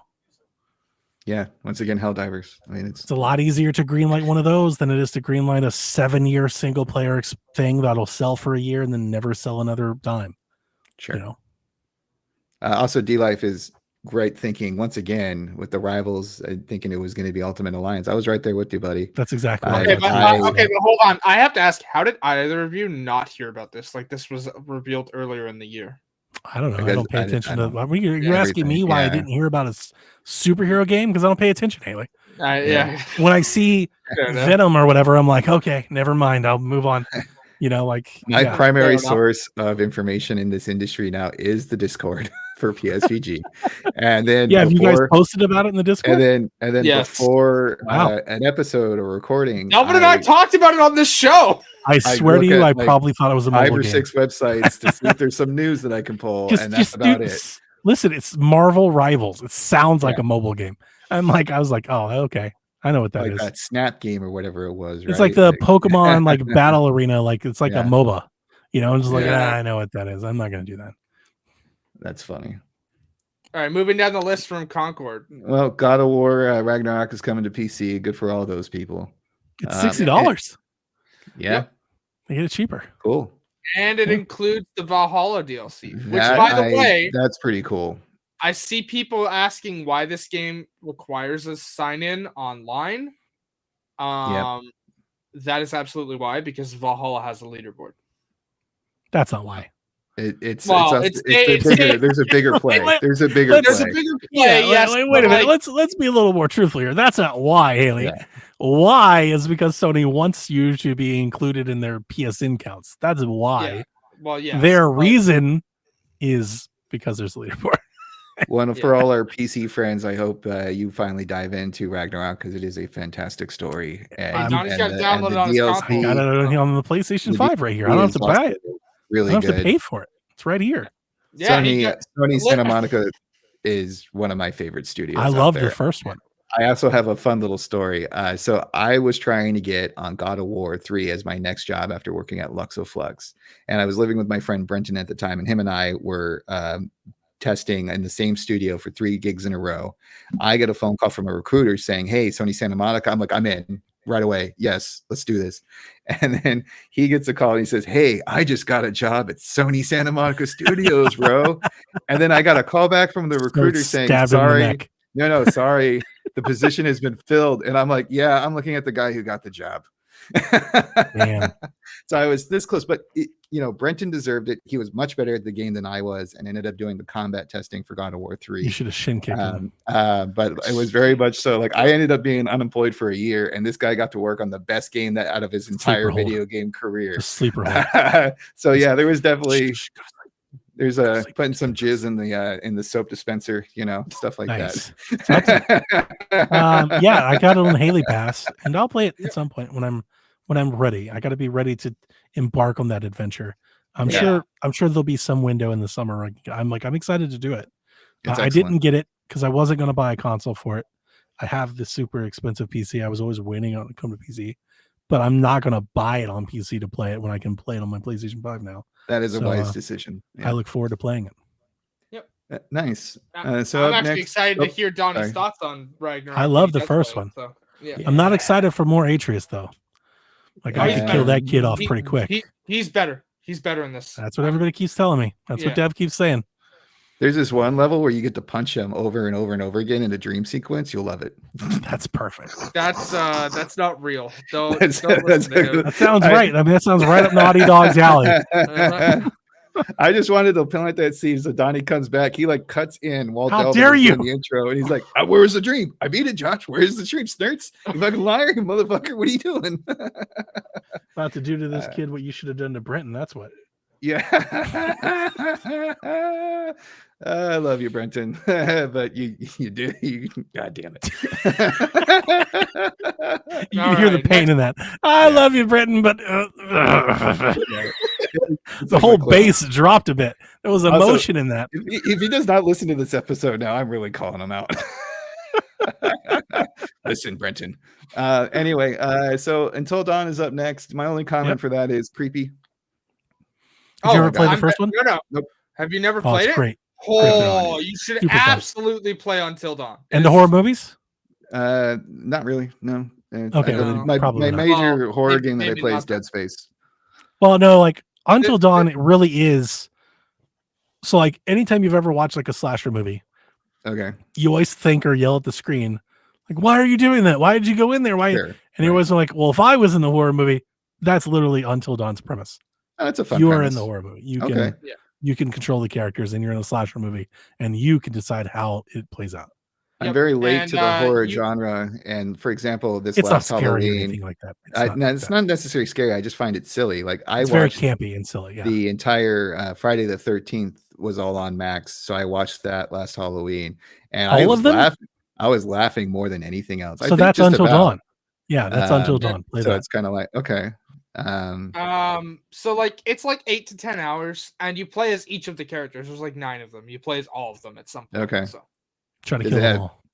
Good, Donnie always tries to kill the characters. Trying to kill them all. Trying to get them all killed. He got so mad at me in the quarry when my first playthrough was, I saved everyone. That's everyone. So I saved everyone. I'm like, you've ruined the movie. Nobody wants to watch that. Or do you play as the victim? No. You play as the victims, but your decisions will determine their outcome. Yeah. So if you hide very well, maybe you'll live. Whereas I'm like, Mr. Slasher guy, I'm over here. Also, they've completely redesigned. Why? Why do you play? Because some of these characters suck. Some of these people you hate. Yeah, you're like, fuck this guy. I'm like, yo, but then the game gets even worse because they're like, yeah, we know you want to kill him, but we're gonna let this person live anyway. And then I get really angry at the game, and that's why Donnie doesn't like the quarry. You're like, that's 100% it. You have the character you don't like. You're having him put on like oil or something like that, so 100% he's more flammable. I remember I was running through the woods with a quarry, and it was if you hit this quick time event, you won't trip over the log. And of course, I didn't do that. Right. And the next one, I didn't do it, and hit the stick, and I was like, great. Now the guy can finally catch up and kill her. And he just walked by me because I was in a bush. I was like, God, I hate this fucking game. Well, in the quarry, characters can only die at specific points. It's weird. Again, that's why I don't like it. Yeah, it's not good. But Until Dawn, is literally At certain points, like you can some of the collectibles are like, oh, this is maybe a death that can happen. Like some of the collectibles are interesting because it'll like give you a flash to the forward, and it's like, maybe this will happen. Yeah. But also for this remake, they have redesigned the controls and I believe taken motion controls entirely out of it, which thank fuck the motion controls in that game did not work well. How's how you really feel? You know, the game was Yeah. originally designed as a motion control game. Yes, I know. Like the whole game was a motion control game. Some of It's those from motion that era. controls are they're kind of just. I mean, the only ones I really have good experience with is Spider-Man 2 on the PlayStation 5. No, not that. Yeah. So, like, for example, you'll come to a point in there's a reason I'm holding the control. Yeah. So like you'll come to a point. It's like, oh, don't move. But if anything in the next room moves, your controller detects it and boom. Yeah, like, it'll pick it up like on speaker and stuff. And Yeah. Yep.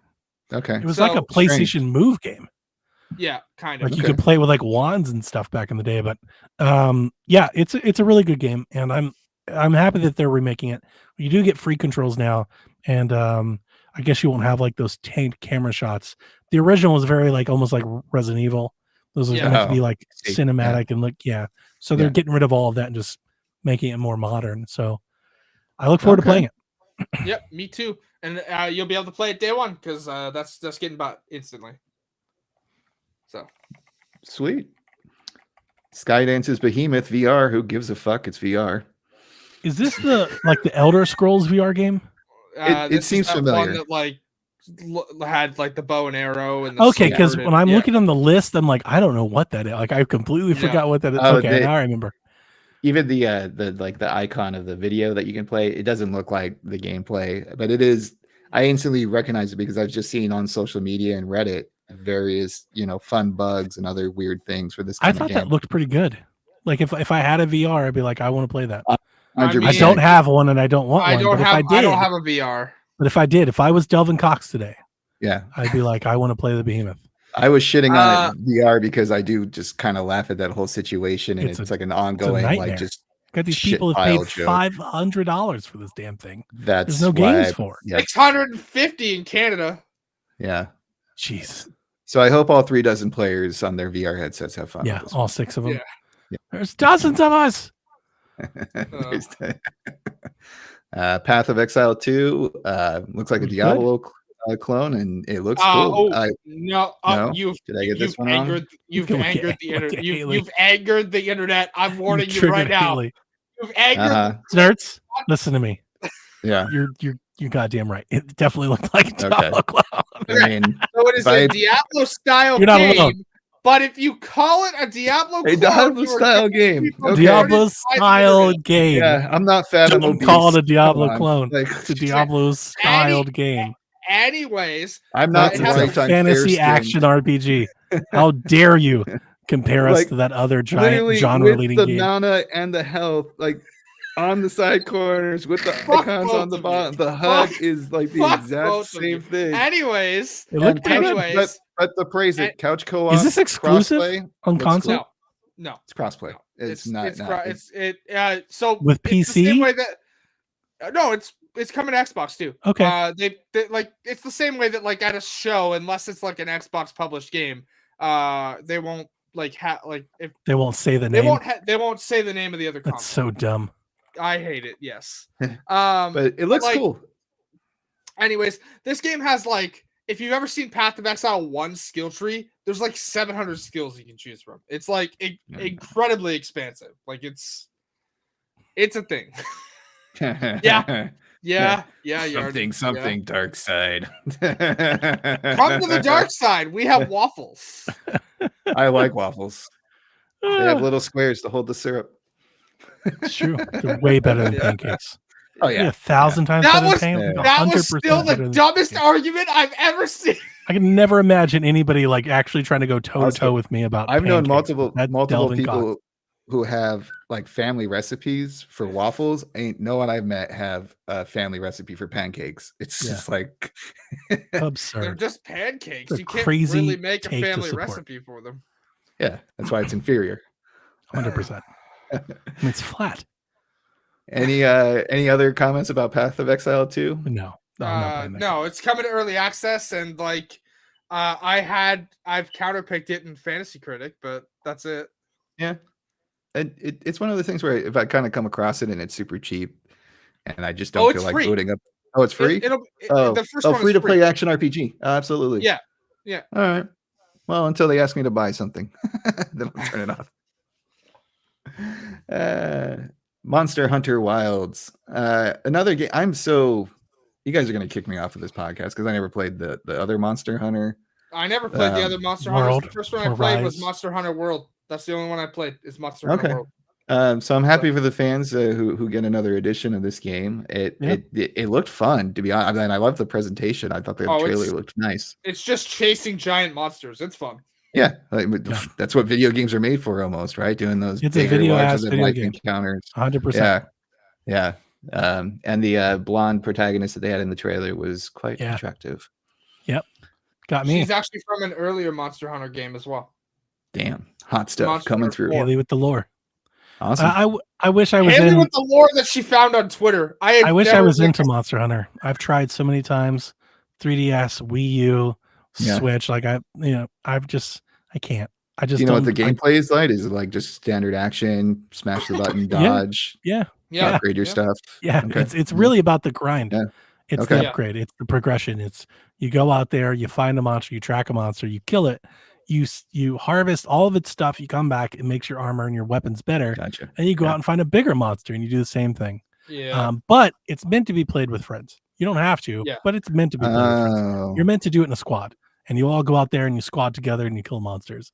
And that's where, unfortunately for me, I usually get off the boat. I don't play games with people. I just don't. As much as I've wanted to and I've tried to commit to it, it's not what I do. Like I've just got to accept it. Like, I wish I was really into Monster Hunter.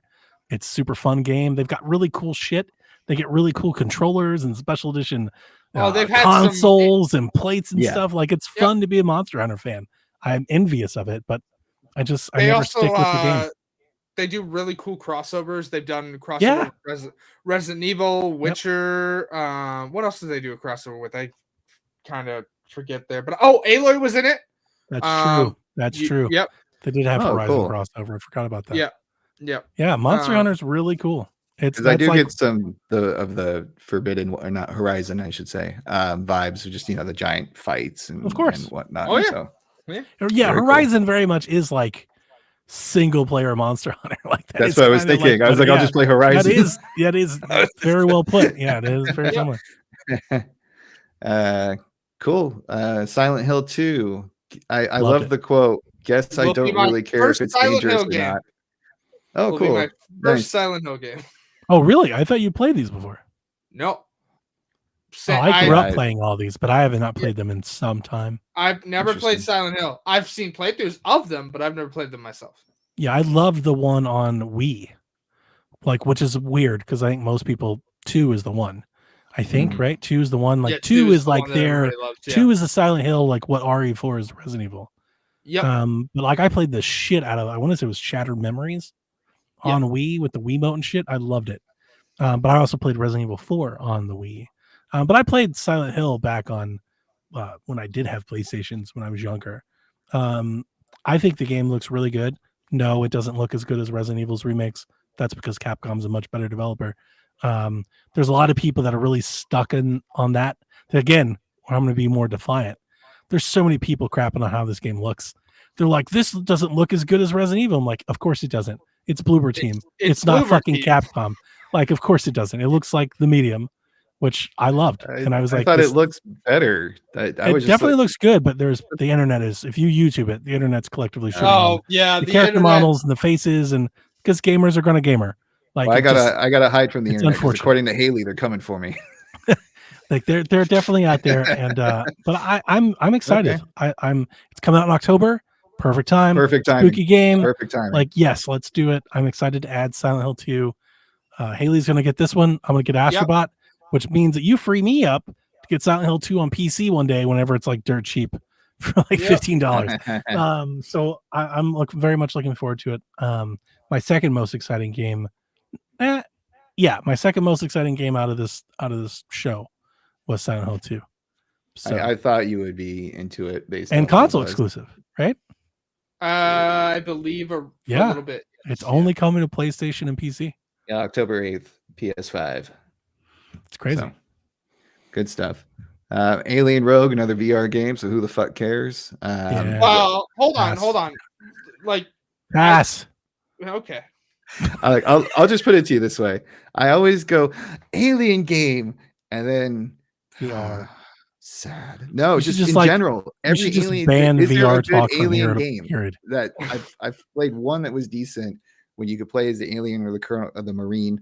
You know, it's a franchise that you think would have more a hit litany games. of Did you amazing guys video games, ever play the Alien one that was based off of the first movie that was kind of like a survival horror? Where you're like creeping through the ducts and you gotta like get away. Was that fun? Yeah. 'Cause I'm thinking that's like the only decent one that they ever It is came good. out with. It's a shame that we Okay. don't have like a Metroidvania Alien game. Yeah, and Like a just lot of times, Metroid but Alien. Like that's why also- Metroid exists.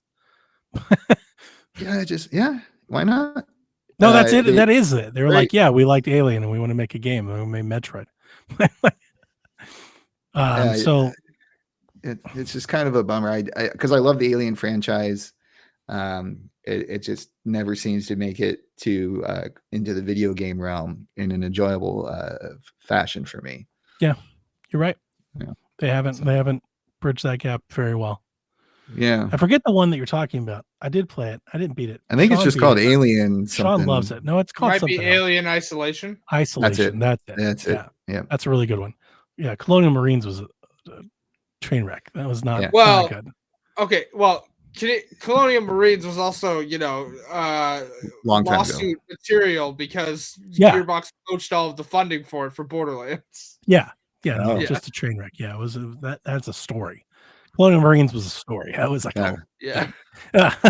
Well, and I remember there's a Oh, free wait, game that came there- out. Wait, were you not familiar with that story about like Gearbox siphoning all the funds for Colonial Marines to Borderlands? Were you not familiar with that? I mean, it sounds familiar, but it also feels wasn't that so long ago? yeah, it was Yeah. Borderlands 2. There's they took all. I'm looking up Alien games. There's an Aliens arcade game from 1990 from Konami. Kind sure of that's- looks.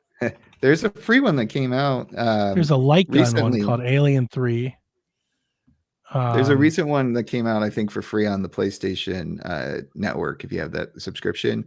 But it's a squad based game, so you have like, if I'm not mistaken, you have like 3 or 4 people, and you got to kind of have to use squad tactics, which seemed interesting, but not my cup of tea. I would really just like a first person shooter as a Marine, Just Doom, but taking Alien. on.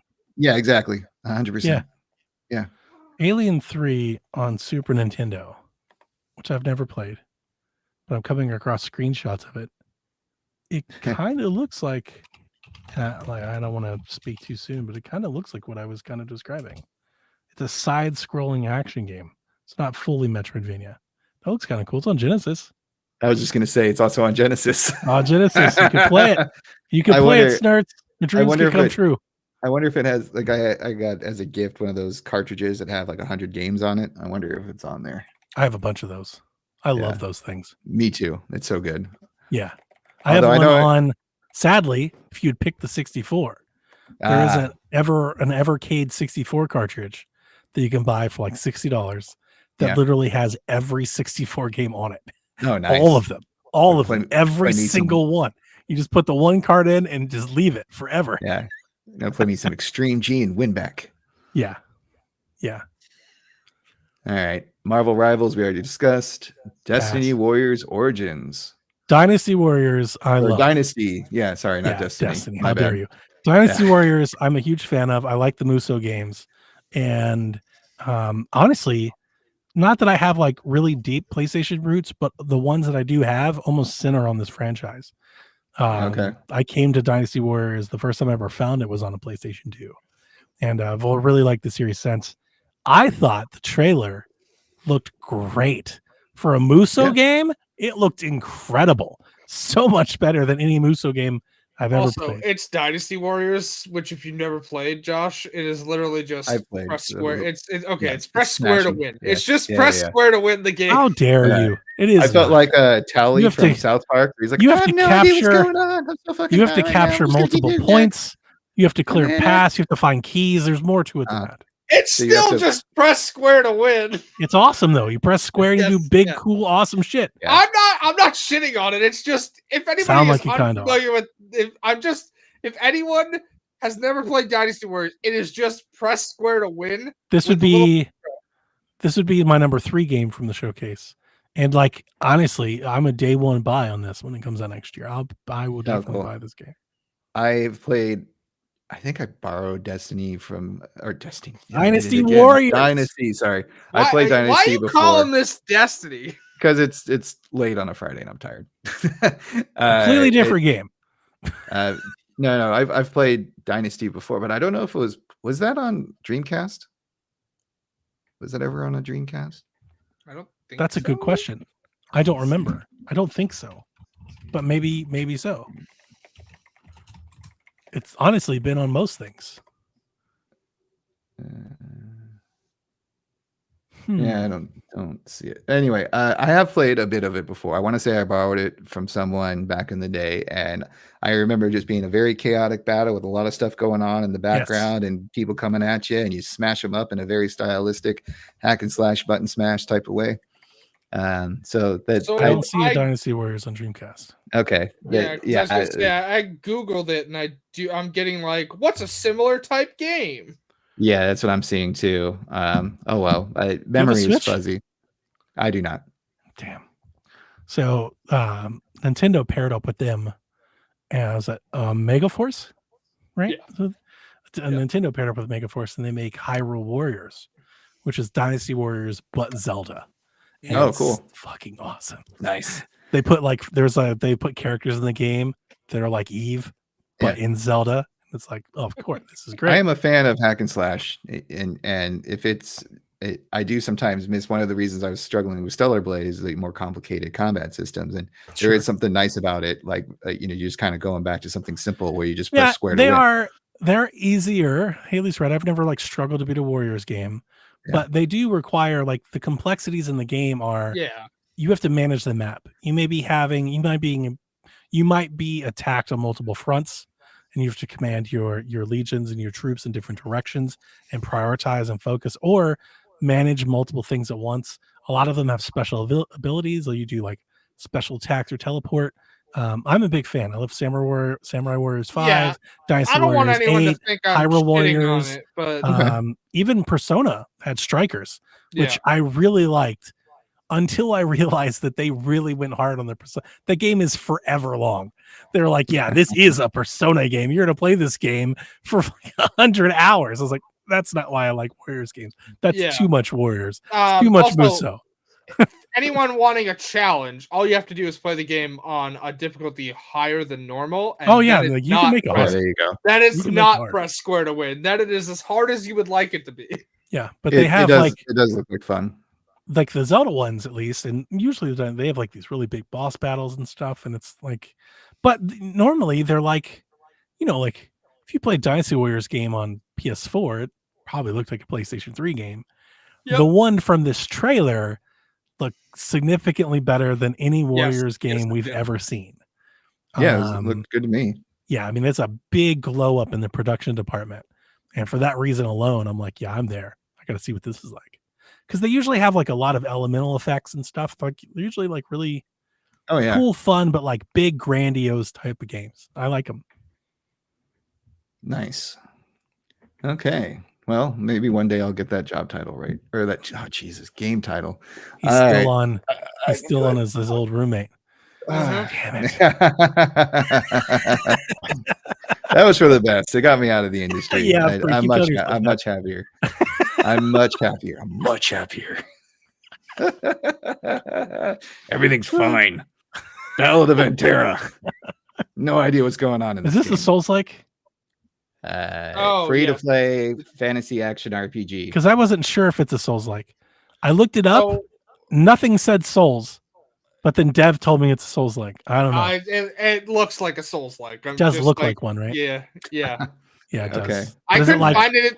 is it I like couldn't find Stellar anything Blade that like or confirms it. like Dark No, Souls kick you in the balls like Dark Souls kick you in the Never balls mind. type. Yeah. Never mind. That sucks. Because that game looked cool. It looks pretty. Why do all the good games have to be like this? Because FromSoft makes bajillions of dollars. That's Stop why. doing this. Everybody's hating on the looter shooters and this. Stop doing Souls likes.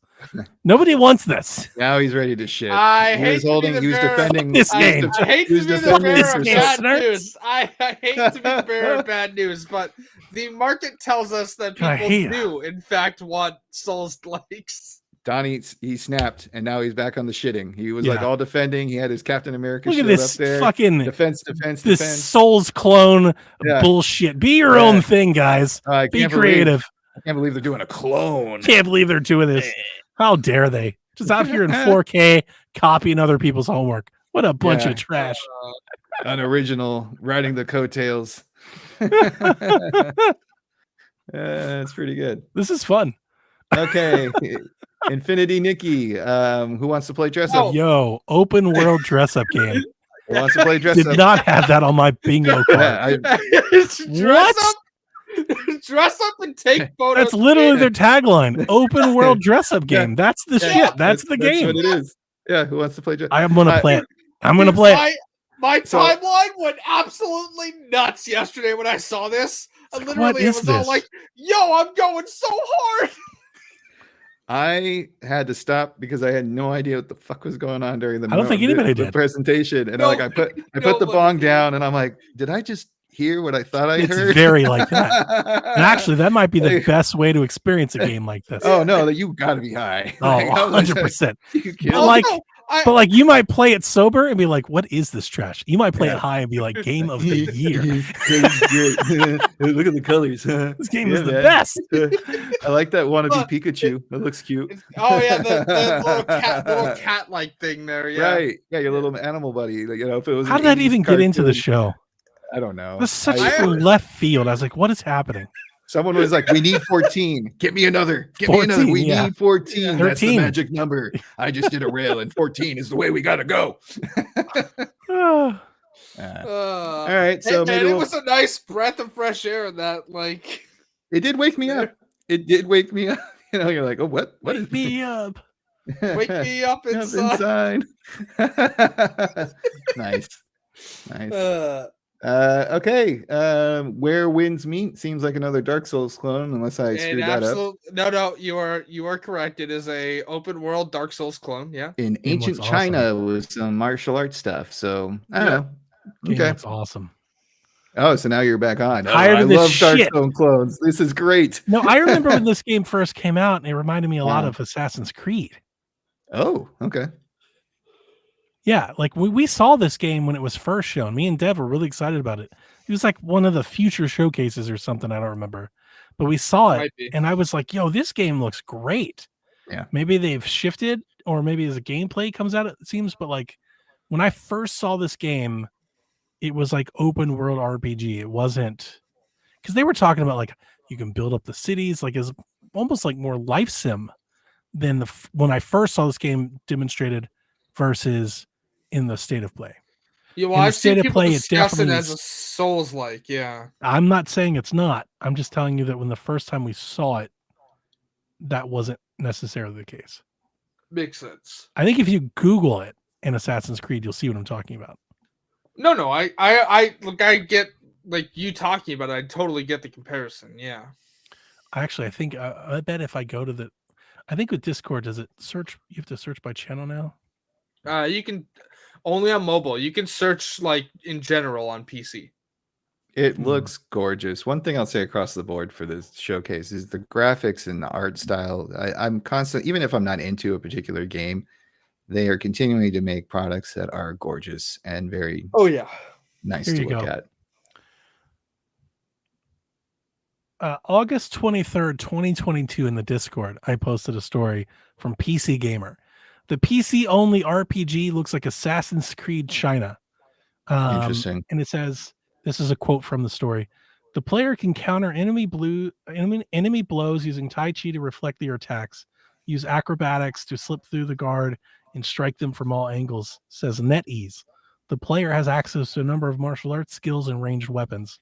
According to the press release, you can wander away from the main storyline, become a merchant or a doctor. There's an online element so you can heal other players as well as NPCs. Studio representative told the website you could also become an orator. He uses the power of words to convince NPCs to follow their advice, as well as bodyguard or ferryman. That doesn't sound like a Souls-like at all. No. That was like the original pitch. Maybe it's changed, maybe it hasn't, but like maybe people just seeing it today out of the state of play are taking that. That might be. Yeah, because me and Dev were pretty excited about it. And I still want to be, but if it is Souls-like, then definitely not. It looks gorgeous. It reminds me of Ghost of Tsushima, but like it's hilarious you say that, because here's Dev 2 years ago saying it looks like a Ghost of Tsushima. Yeah, Dev and I have looks similar like another great Ghost of Tsushima experience. Yeah. But not the ninja I'm looking for. He didn't like the life sim stuff. He was like, I don't want to do any of that. I just want to murk people. You know, I do like the idea of like that's Dev always. He's like, I don't want to deal with half this bullshit. Just let me kill people.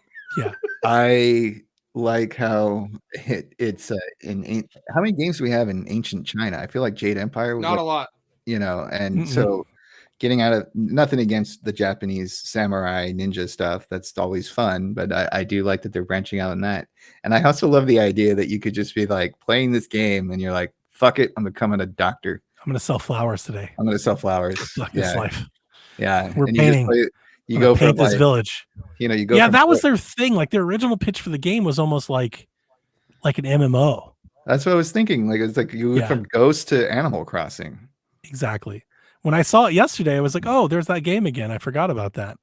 And then I have seen what Haley's referring to, and everybody was like, that's a Soul. I was like, is it? Oh, I guess I missed the memo. Maybe it is. And here's the thing, maybe it is. Maybe they've shifted. We haven't heard about it. Okay, well, so maybe they're just talking about the combat and not the life sim stuff. Because like you could definitely do Dark Souls style combat. God, could you imagine that? Dark Souls, the combat game, but life sim in between. No, I don't think anybody wants Sim Souls. Yeah, nobody wants that. Sim Souls. I'm gonna Souls Crossing. What the fuck? Dark Crossing. Yeah. Oh, I just butchered an entire bandit camp, and you know what I want to do now? I want to make flowers. I'm going to make me some noodles, and I'm going to sell them on the side. Let's set this picket fence. I'm going to make some new armor, like some new custom clothes to wear. Yeah. Custom teapot. You know, it's going to be great. All right. Well, do you guys have anything else to talk about with this lovely long showcase that we went through, or should we just jump into the questions? Let's jump into the questions. I did want to say, I thought the state of play was pretty good. Yeah, it's a good one. Yeah, a lot of people were pretty angry. I was like, I think it was good. So that's the thing is like people never set their expectations correctly for these things. Like even when PlayStation is remember when it leaked? Yeah, like it leaked ahead of time. So I'm not sure if you saw it, but like we knew that morning like what was going to happen. Yeah. And there were people hating it then, and I was like, you haven't even seen it yet. Like you haven't even seen the show. Yeah, that's a little preemptive hate. It's too much energy for me. I don't want to say I get it because I disagree with it. But there were a lot of folks that like they have their mind set up on what they want. Yeah. And it wasn't there. And I'm sorry. Right. Like that's a part of video games. Like that's a part of it. You don't always get what you want all the time. That's what makes when the times you do more special. That's what gives you the oh my God moment, the screaming moment, the hype reactions that you think of. This wasn't that for a lot of people, but I still think this was a pretty solid lineup of stuff. Like especially compared to like Diablo state of plays that we've had in the past, state of plays that we've had before. We've had a couple of state of plays where I'm like, I don't even know why we even did this. You know, this I don't think was one of those. I think this was a really enjoyable 30 minutes of watching video game commercials. I liked it. I thought the presentation was good because it was 30 minutes. This was just not for me, and I'm happy for the people who are enjoying it and excited for the game. Most of it wasn't for me either, but I don't hate it. No, I don't hate it either. I will make fun of it, but making Sure. fun and hate is completely different things. Yeah. Yeah. I was really hoping for some more. Wolverine is on my brain because of the Deadpool Wolverine movies, so I was kind of hoping for a gameplay I didn't trailer even on think that. about that movie. That makes sense. Maybe that's what they're saving for next week. Well, that's what I was just wondering because, like, you would think they would want the hype train to continue into the launch of that video game. Yeah, but if the game that is also may not be if the game is necessary if the further game's not out. ready. Right, Yeah. Game is exactly. That's like what it's end of next year or 2025. 2026 or I yeah. don't know. Yeah. So, but I thought it was a well done presentation. I never had any points where I'm like, this is boring and I'm checking the clock. Yeah, Even when same. they were doing like open world dress up games, I was like, okay, well, that's different. Yeah. Same. Yeah. All right. D Life, the most brilliant, always right, never wrong person on this fan base. Hey, Donnie, it's time. It's time. Do you think the PS audience is really clamoring for these live service games, or is PS and the industry overall just pushing for them to work because it makes them more money? Meaning, do you think there's actually a big enough market for these types of games, or are the game companies trying to create a market by force, shoving it down our throat? I don't think it's by force. I think I think they're doing what the industry has always done. They see somebody that has success and they try to replicate that success for themselves. I think this industry chases trends. It's what they've always done. And like they're trying to go, what's making money? That's making money. Let's try and do that. Yep. They are forcing it, like in the sense that they're going to keep trying. They're going to keep trying. Like they're not going to get the memo. You're not going to be like, if nobody buys Concord, they'll stop. They won't. They'll try it again. You know why? Because you all just bought Helldivers. They'll just they'll redo it, rejig it, and they'll try it again. That's what Ubisoft's doing. And everybody wants one. Like they want one to have that can help set up the development for all the others. And I think for the ones that don't have it, that's what you're seeing. They're trying to find one. Yeah, I think there is a audience out there that likes these games. Anecdotally, a lot of my friends who have kids, they're playing Clearly. Yep. Fortnite. I know people who love Rocket League and Helldivers. And I used to play hours upon hours of Rocket League with my buddy Stone, and then Stone got busy and and other stuff, and now I haven't launched Rocket League in years, but used to play that game religiously. Like Rocket League was great. Yep. It's almost like those giant like whale sharks that have all the little smaller fish that are using trying to. You have the big Fortnite, and then you have all the little fish just trying to get a little piece of that action. And even if they get a smaller sliver of that overall, it's going to be worth it for the studio. But for folks who aren't into it, we are just prepare for the flood because it's going to keep on coming. Yeah, as we saw with the showcase. We are getting less of the games that we like because of these, and that's not going to stop. Yeah, that's going to keep happening. Yeah. So it's like they're not trying to force the market. Like clearly, there's an audience for these things. What's happening in return is that people are going, well, I don't want these. Like I want single player games. And like Donnie mentioned earlier, this might indeed be part of why Concord is receiving so much backlash. But it's like these games make buttloads of money, like absolutely. The overhead is so much smaller. Mm-hmm. That's why we have like the resurgence of the multiplayer, the team shooter, the roguelike. It's a lot easier to be like, we're going to randomize this and you're going to play it yourself and play it infinitely and indefinitely. Like that's a lot cheaper to do than we're going to make a story scripted narrative event that goes on and everything's going to be predefined and pre-made. It's a lot less dev time. And the same thing goes for these multiplayer based games. So it's easy for you like make your own story, sort of type of thing. It is interesting that the ones that like hit are kind of like the ones that were first, with the exception of like Fortnite, because like PUBG was like first, right? But Fortnite really took off. But the interesting thing is that we don't have a whole lot of evidence of folks breaking in. Like Apex kind of, but Apex is also kind of its own separate thing. There's not a whole lot of evidence to say, at least I'm thinking, maybe you guys tell me if I'm wrong. There's not seem to be a whole lot of evidence to suggest that anybody can make a game like these games and take away from it. Warzone. They're almost like too big to go up against. Warzone is the only one that's done it. And that's Call of Duty. I mean, that's Call of Duty. Yeah. Well, yes, but Call of Duty didn't have one. They're the one that broke into the market. You're right. You're right. But like that brand is so massive that they were gonna be fine. But like Battlefield couldn't. They tried, and that was a disaster. No. Like, so that's what I'm saying. Like, it's got to be really tough to be like, we want to create a live service game like something like an Overwatch, but just know that like so many have come before you and tried the same thing and not been able to make any ground or any lasting power.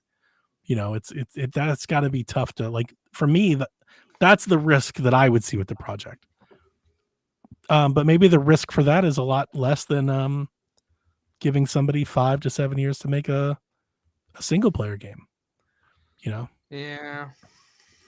Like the risk for Suicide Squad had to be like, that's got to be like Rocksteady has to be seriously hurt by that. They spent so many years making that game, and it was such a colossal flop. Not just critically, sales wise, it was pretty bad. Like that's got to be pretty tough for WB. Like WB, for years was thinking about offloading games. They can't be super happy to decide to stick it out right. That's like their first one. They're like, oh God, what are we doing? I don't know. It didn't help that it was a studio that like historically had made like the Arkham games and and people were like, oh, now we're gonna make a looter shooter. Well, those people left. Yeah. A lot of that studio has left. They've replaced like a lot of those people left, those higher up folks. You see they started a new studio that Xbox is funding a project for. So, you know, it's like that's a part of it too. But yeah, the money, the incentive for hitting is too big not to try. Right. And that's why they're doing it. That's why Ubisoft has stepped up to the plate 4 or 5 times and struck out. But they keep getting up there and taking swings. Also, like when Fortnite is so just in the zeitgeist and big, it's hard to break away players and their friends because that's what's needed for this game type. It's not just you. So you may give it a shot. But then if it comes to game night with your buds and everyone's on Fortnite, you're going to drop Concord and you're going to go back to Fortnite. 100%. Especially when all of your favorite IP and shit and licenses that's another thing too. They get that you get that new, I want to be this cool character. I mean, Fortnite is becoming like its own console. Yeah. That's the scary part. It's got its own Lego game, its own kart racer, its own Rocket League, its own rock band. Like all of that shit is just in the game. I'm like wondering like, in the years to come, if we don't see them just like if Epic just launches a Fortnite box. It's like, this is just the box you plug in your TV and just play Fortnite and all of the games are in Fortnite. Like they're not too far away from actually being able to carve out something like that. That's like so understandable and also wild at the same time, just because that's when my old man's like, just this is what the new kids are doing, man. You gotta just kind of like open your mind to it. Cause that wouldn't surprise me at all if they did something like that. Yeah. Amazing. Yeah. All right, Nick Turbo, best things to do during Pride Month. And I have my cynical comment: avoid shallow, overzealous marketing that simply slaps a rainbow onto a product to show support to the community.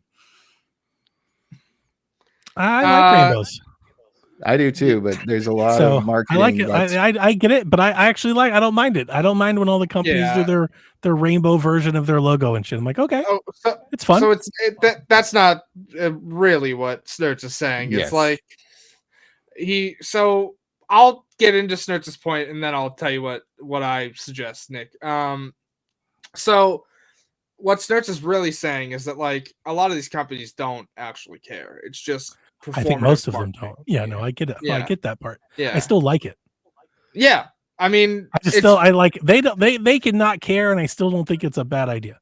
No, it's not, and here's why. Like we all know this is performative, right? But the fact that they do it means that tides have shifted because 20 years ago, none of this was happening. Like the companies weren't changing their brand logo to be like things. I both welcome the awareness, even if it's fake, and I also, as a fan of many colors, welcome the aesthetic. It's fun. Let's do it. It's partly because rainbow shit. It's partly because it's my day job too, where we analyze this kind of stuff, and we, some of the past ads, I'm thinking specifically of like Chipotle, have just been very like you look Oh, at yeah. this and you're just kind of like, Kind of come on, cringy. do better, do Yeah. better. Have you seen the Grubhub ad? It's like for talking about top and bottom for like tacos and stuff like that. yeah. Wow. Yeah, no, I'll send That's you a what I'm link to it saying. later. It's really Wow. funny. Yeah, and I have like a lot of people in that community. I mean, I am glad that they are getting more and more time in the sun for this stuff, as you say. It is kind of funny that you go to a Target during Pride Month and there's like way more merchandise, right, than you have during like the height of Hanukkah. There's still just that one strip. You The know? end Well, cap. actually, I was going to point out Target, like it's still good to see companies doing this because companies are now Yes. getting Yeah. backlash from a certain section of the market who've been emboldened by bad actors. Right. And Right. so like even Target is like, yeah, our displays won't be as big in the store, or it might be online only. Like So Target has even come out and said that. that sucks. Yeah. But yeah, But- that was my smart ass joke too. Like I am Yeah. being very tongue in cheek here. Just you Yeah. know. So But to Nick's question, it all depends on what's local to you and what feels good for you to do. Like I like to watch a couple of my favorite movies. Like it's a horror movie, but it's absolutely a queer movie, and I watch it every Pride Month. Jennifer's Body. It's really good. Love that movie. You gotta do Nightmare on Elm Street too. Yeah. Yeah. Seed of Chucky. It's a good one. Yeah. Birdcage. I got these for days. Locally we have an event here called Pride in the Park. I'll unfortunately be working during it this year, but it's an event run by like local organizations that are either queer run or have like queer individuals like on the board of directors or stuff like that. There's usually music, some games, some prizes, stuff like that. So it's a good time. There's usually a local pride parade for wherever you're located. It's really about what you feel safe and comfortable doing, right? Because like not everyone's going to be front and center wanting to go to a parade, or not everyone's going to want to, go to a drag show or something like that, right? Like it all depends. Like find out what your area does for you and do it there. But like there's a lot of movies out there. Like I've only seen it once, but it was a good movie. Like But I'm a Cheerleader is a good one, right? Like that's a good movie to watch for Pride Month. Once years ago was in West Hollywood during like the Pride stuff going on, and it was like block party end to end, just a lot of crazy costumes. That's they definitely not a party. That's Toronto. So for us, yeah, not locally, but Toronto does that. Yeah, it's block parties all around. Yeah. And then I was at a drum and bass show during Pride Week in San Diego, and that was another fun thing where everyone just kind of came out, and I do like all the high energy, positivity, and fun outfits. Mm-hmm. Yep. Like your area will have events specific to like whatever you feel comfortable doing, right? Like some bars will put on like, hey, half price drinks for this, or if you're not comfortable drinking, sometimes local coffee shops do the same thing, right? Like it all varies. I can't really tell you like best things to do for your area because I only know locally or You guys Toronto. are so serious. I want to have fun with it. Uh-huh. Like get out to your local Subaru dealer, rent a U-Haul, build a canoe. Like, come on, man. Yeah. I went on one of my wife hates this story, but it's 100% true. The best date I've ever went on was with a friend of mine during Pride Month, and her roommates were gay, and we all went out to this old historic theater in Atlanta at like midnight, and we saw a midnight showing of Rocky Horror. And nice. It was fucking amazing. I like it Rocky was Horror. by far the best thing the best date I've ever been on. They were throwing popcorn and had slut, had asshole. Oh yeah, like they had like light up necklaces and shit that like they were giving out the door. It was just a riot. It was a party. So I would definitely tell you to get out there, get to a parade or something. They have a lot of fun with it. Yep. So, it's a lot of fun. Skittles with a Z, biggest pie in the sky hopes for Summer Game Fest. I'm just gonna go back to the well with Wolverine, and I'm curious to see what Ubisoft has to bring to the table. We already know what Ubisoft has to bring to the table. They already put their whole show out. They could have something else Oh, out. did We they? don't know. Okay. They could, but yeah. Well, I then I'm just expect- waiting, okay? Like I want Rayman, but I think Splinter Cell might show up. Yes. I think Bring it's back time. Sam Fisher. They said that they announced that they were working on something, and it's been a couple years. So I think it's time to show it.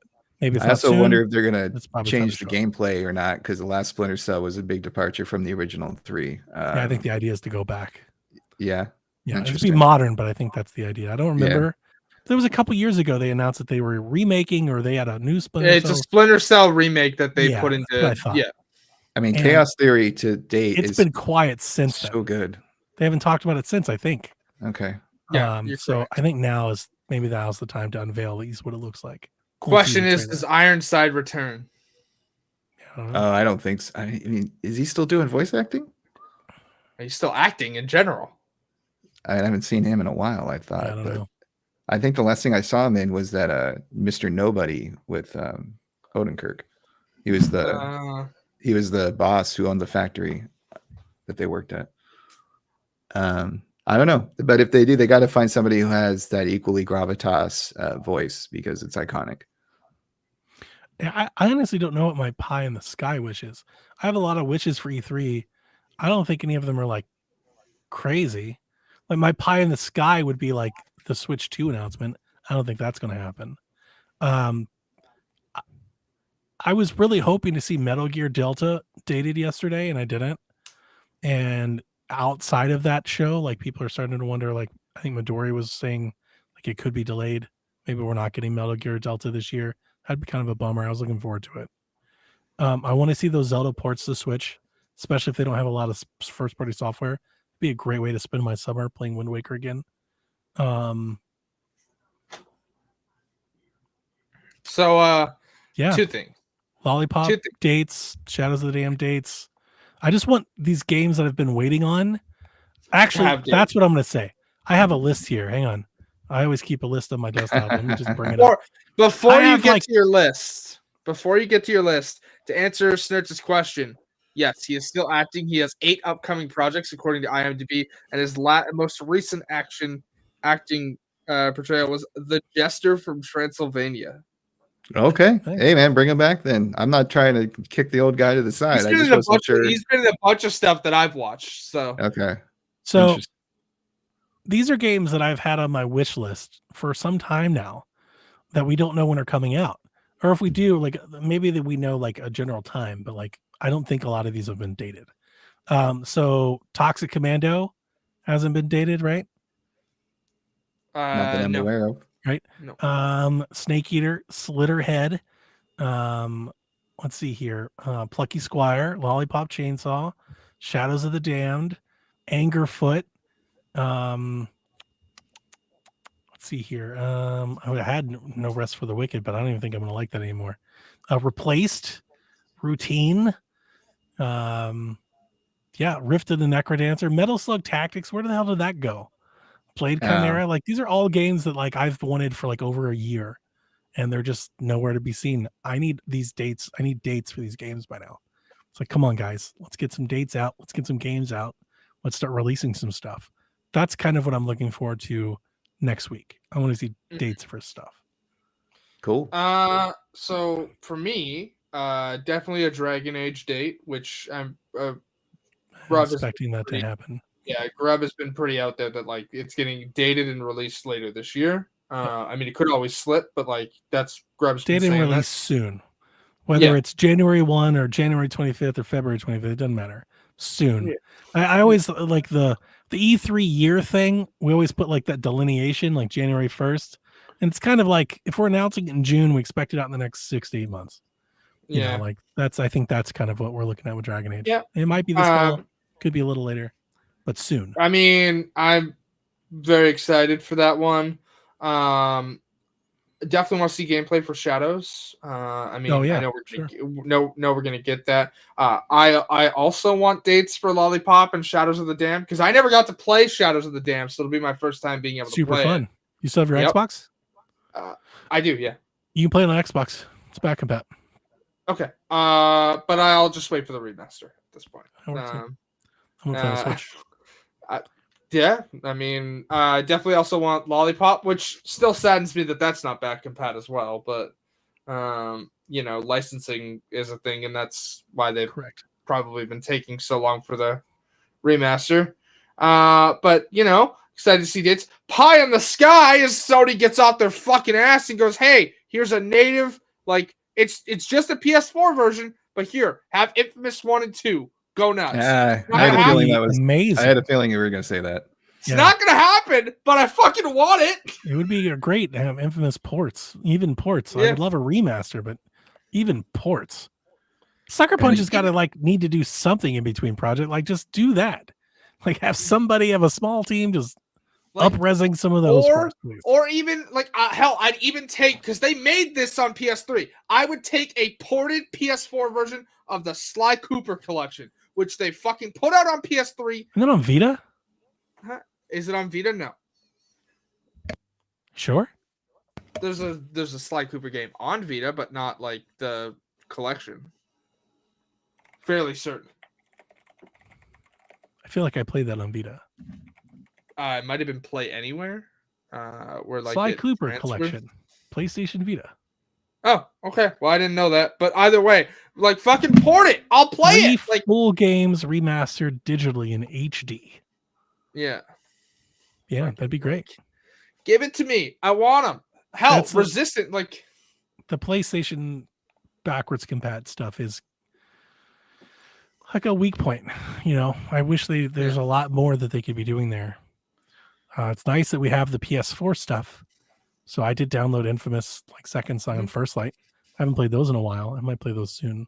Also, if you never, I don't remember. I'm sure you've played it because I'm sure you got the collector's edition or whatnot when Second Son originally released.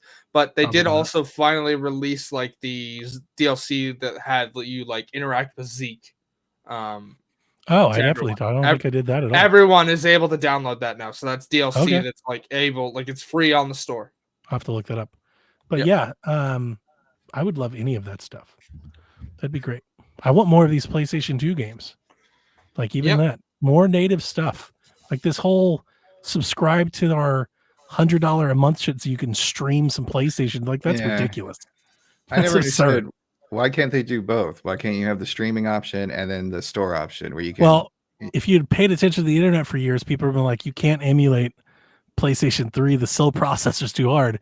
And then you Google or you go YouTube and you watch all these people playing these great PS3 games on their Steam Decks and Rock Allies because the emulation has gotten so good. It's do that. Why can I play Metal Gear Solid 4 natively on an Ally, but I can't on a PlayStation? The fuck are you guys doing? Yeah. That drives me mad. So, Donnie, your question is is this the first PS2 game? This is the first PS2 game since they reworked the PS2 emulator. There were PS2 games brought before, but from the back emulator compat. Did not. From back compat. Yeah, and those weren't. I bought several of those. Those aren't great. The emulation on those are not fantastic. I have the GTAs. I have Twisted Metal. Not the best way of playing those PlayStation 2 games. No, but these ones are they're the new PS2 emulator. It has everything the PS1 game emulators has as well. I wonder if they would patch the old ones that were supported or not. Maybe. Know. I mean, I don't it's x86 base console.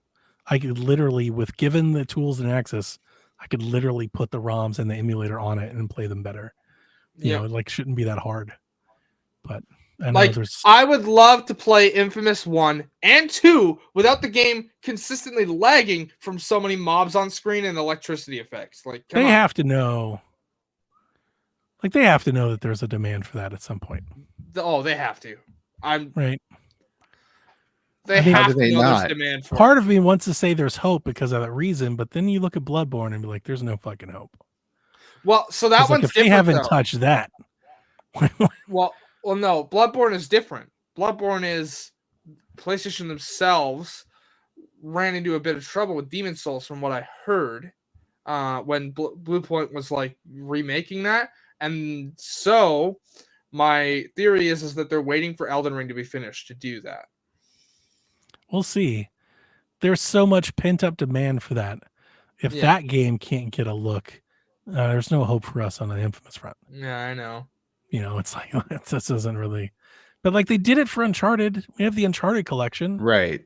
and Yeah. it's just like make the Infamous collection, and people. And be we're so not the only excited. ones talking about Infamous. Yeah. I've seen other similar networks talk about I reminiscing about it. constantly see other content creators that I Yeah. follow and interact with constantly going, dude, give me it. I'll buy it day one. Hell, I know Donnie's not even his biggest fan or a fan of Kind of Funny in general. But look, you have fucking Greg Miller out there going, look, I will buy this. I'm not even asking for a free copy. Put it out there. I'll buy it. Like, I'll gladly put buy it it. out I'll buy there. a stupid edition. I'll buy a exactly. dumb edition of it.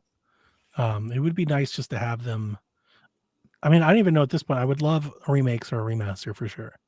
Yeah. At this point, they could literally put it like, here's PlayStation Classics Infamous, and I'd be very happy. I mean, you can get both games in one package and sell it for $70, $90, $70, whatever. I don't know. Be happy to.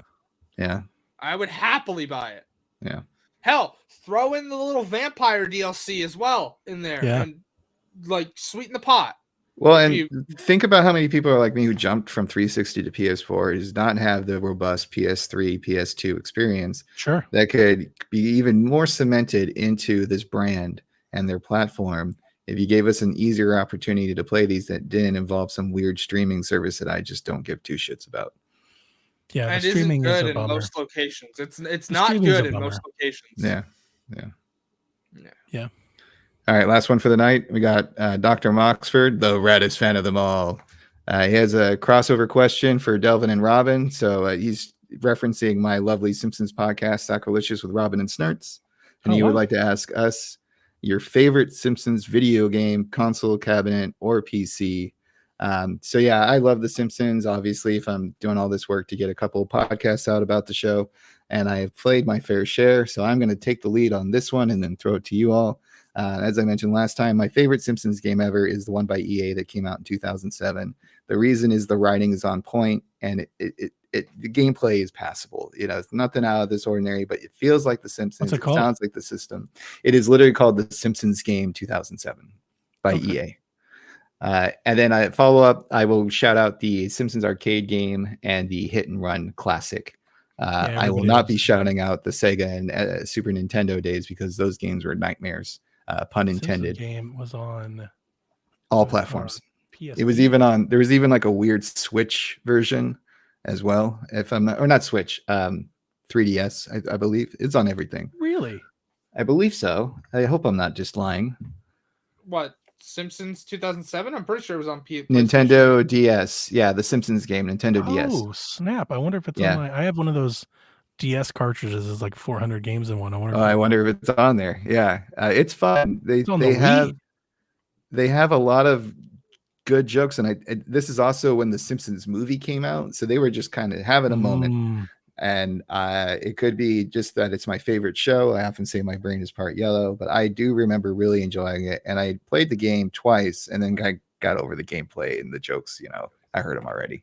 And they had a great visual gag of they're in a mock development cycle, and they had the QA department, and it was a bunch of skeletons with cobwebs, and the skeletons were chained to the desk. So I appreciated that kind of humor. And they had all sorts of meta things. So like Marge, the way she plays is more of an RTS where she's like, all right, everybody, let's gather around and build this up. Where Homer can turn into a giant ball and it's kind of like punching things, or Bart is more like Bartman.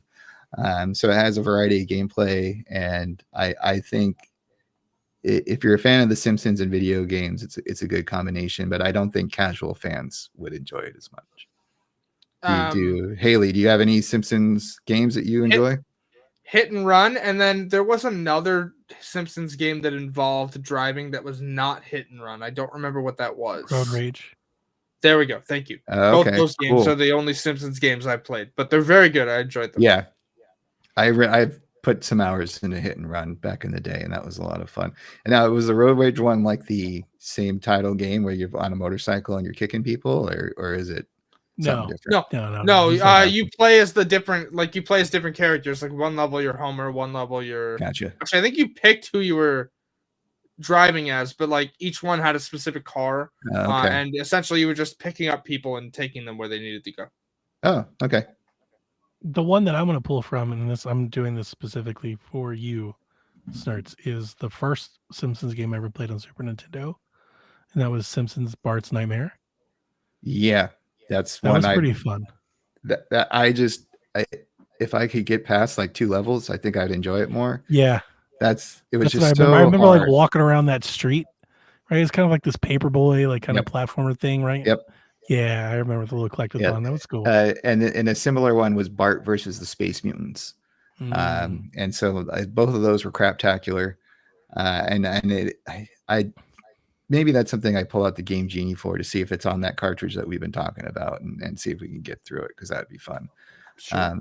But it was much like a lot of licensed games back in the day. They just kind of took a clone of something else and threw it together to make a quick buck, and that was about it. Yeah. I'm going to pull up my 3DS now. Nice. I'm interested. All right. Man, did you know there was a lawsuit involving Simpsons Road Rage? No. From what, Crazy Taxi or whatever? Yep, absolutely. I just looked at, because I'm looking up, right? Like Road Rage. It's like the game stars Homer, Marge, Bart, and Lisa, as well as Mr. Burns and several other characters from the show. The Simpsons Road Rage is similar to Sega's 1999 video game Crazy Taxi, in that the main objective is to drive picked up passengers to their destinations as quickly as possible. Right. These similarities led to Sega suing developer Radical Entertainment and publishers Fox Interactive and Electronic Arts for patent infringement. Though it was settled before going to court, the game was met with mixed reviews from critics, many of whom pointed out its bare-bones Crazy Taxi mimicry and poor graphics. Gee, a game in 2001 having poor graphics? Like, yeah, who would have thunk it? A spiritual successor and a standalone sequel, The Simpsons Hit and Run, was released in 2003. Also, it's another word for spiritual successor: clone. Yeah. Hi, Sean. Bit of a weird time to join. I saw your clip of your reaction to Concord, though. Yeah, she went on you deep, Sean. Uh-huh. She was just like, "Fuck Sean Capri." Absolutely not. I am not. No. Also, as much as I'd love to still hang out with you folks, I am 41 minutes late into my Friday night game movie group. So if we are done, I would like to wrap it up. Cut it out. Yeah.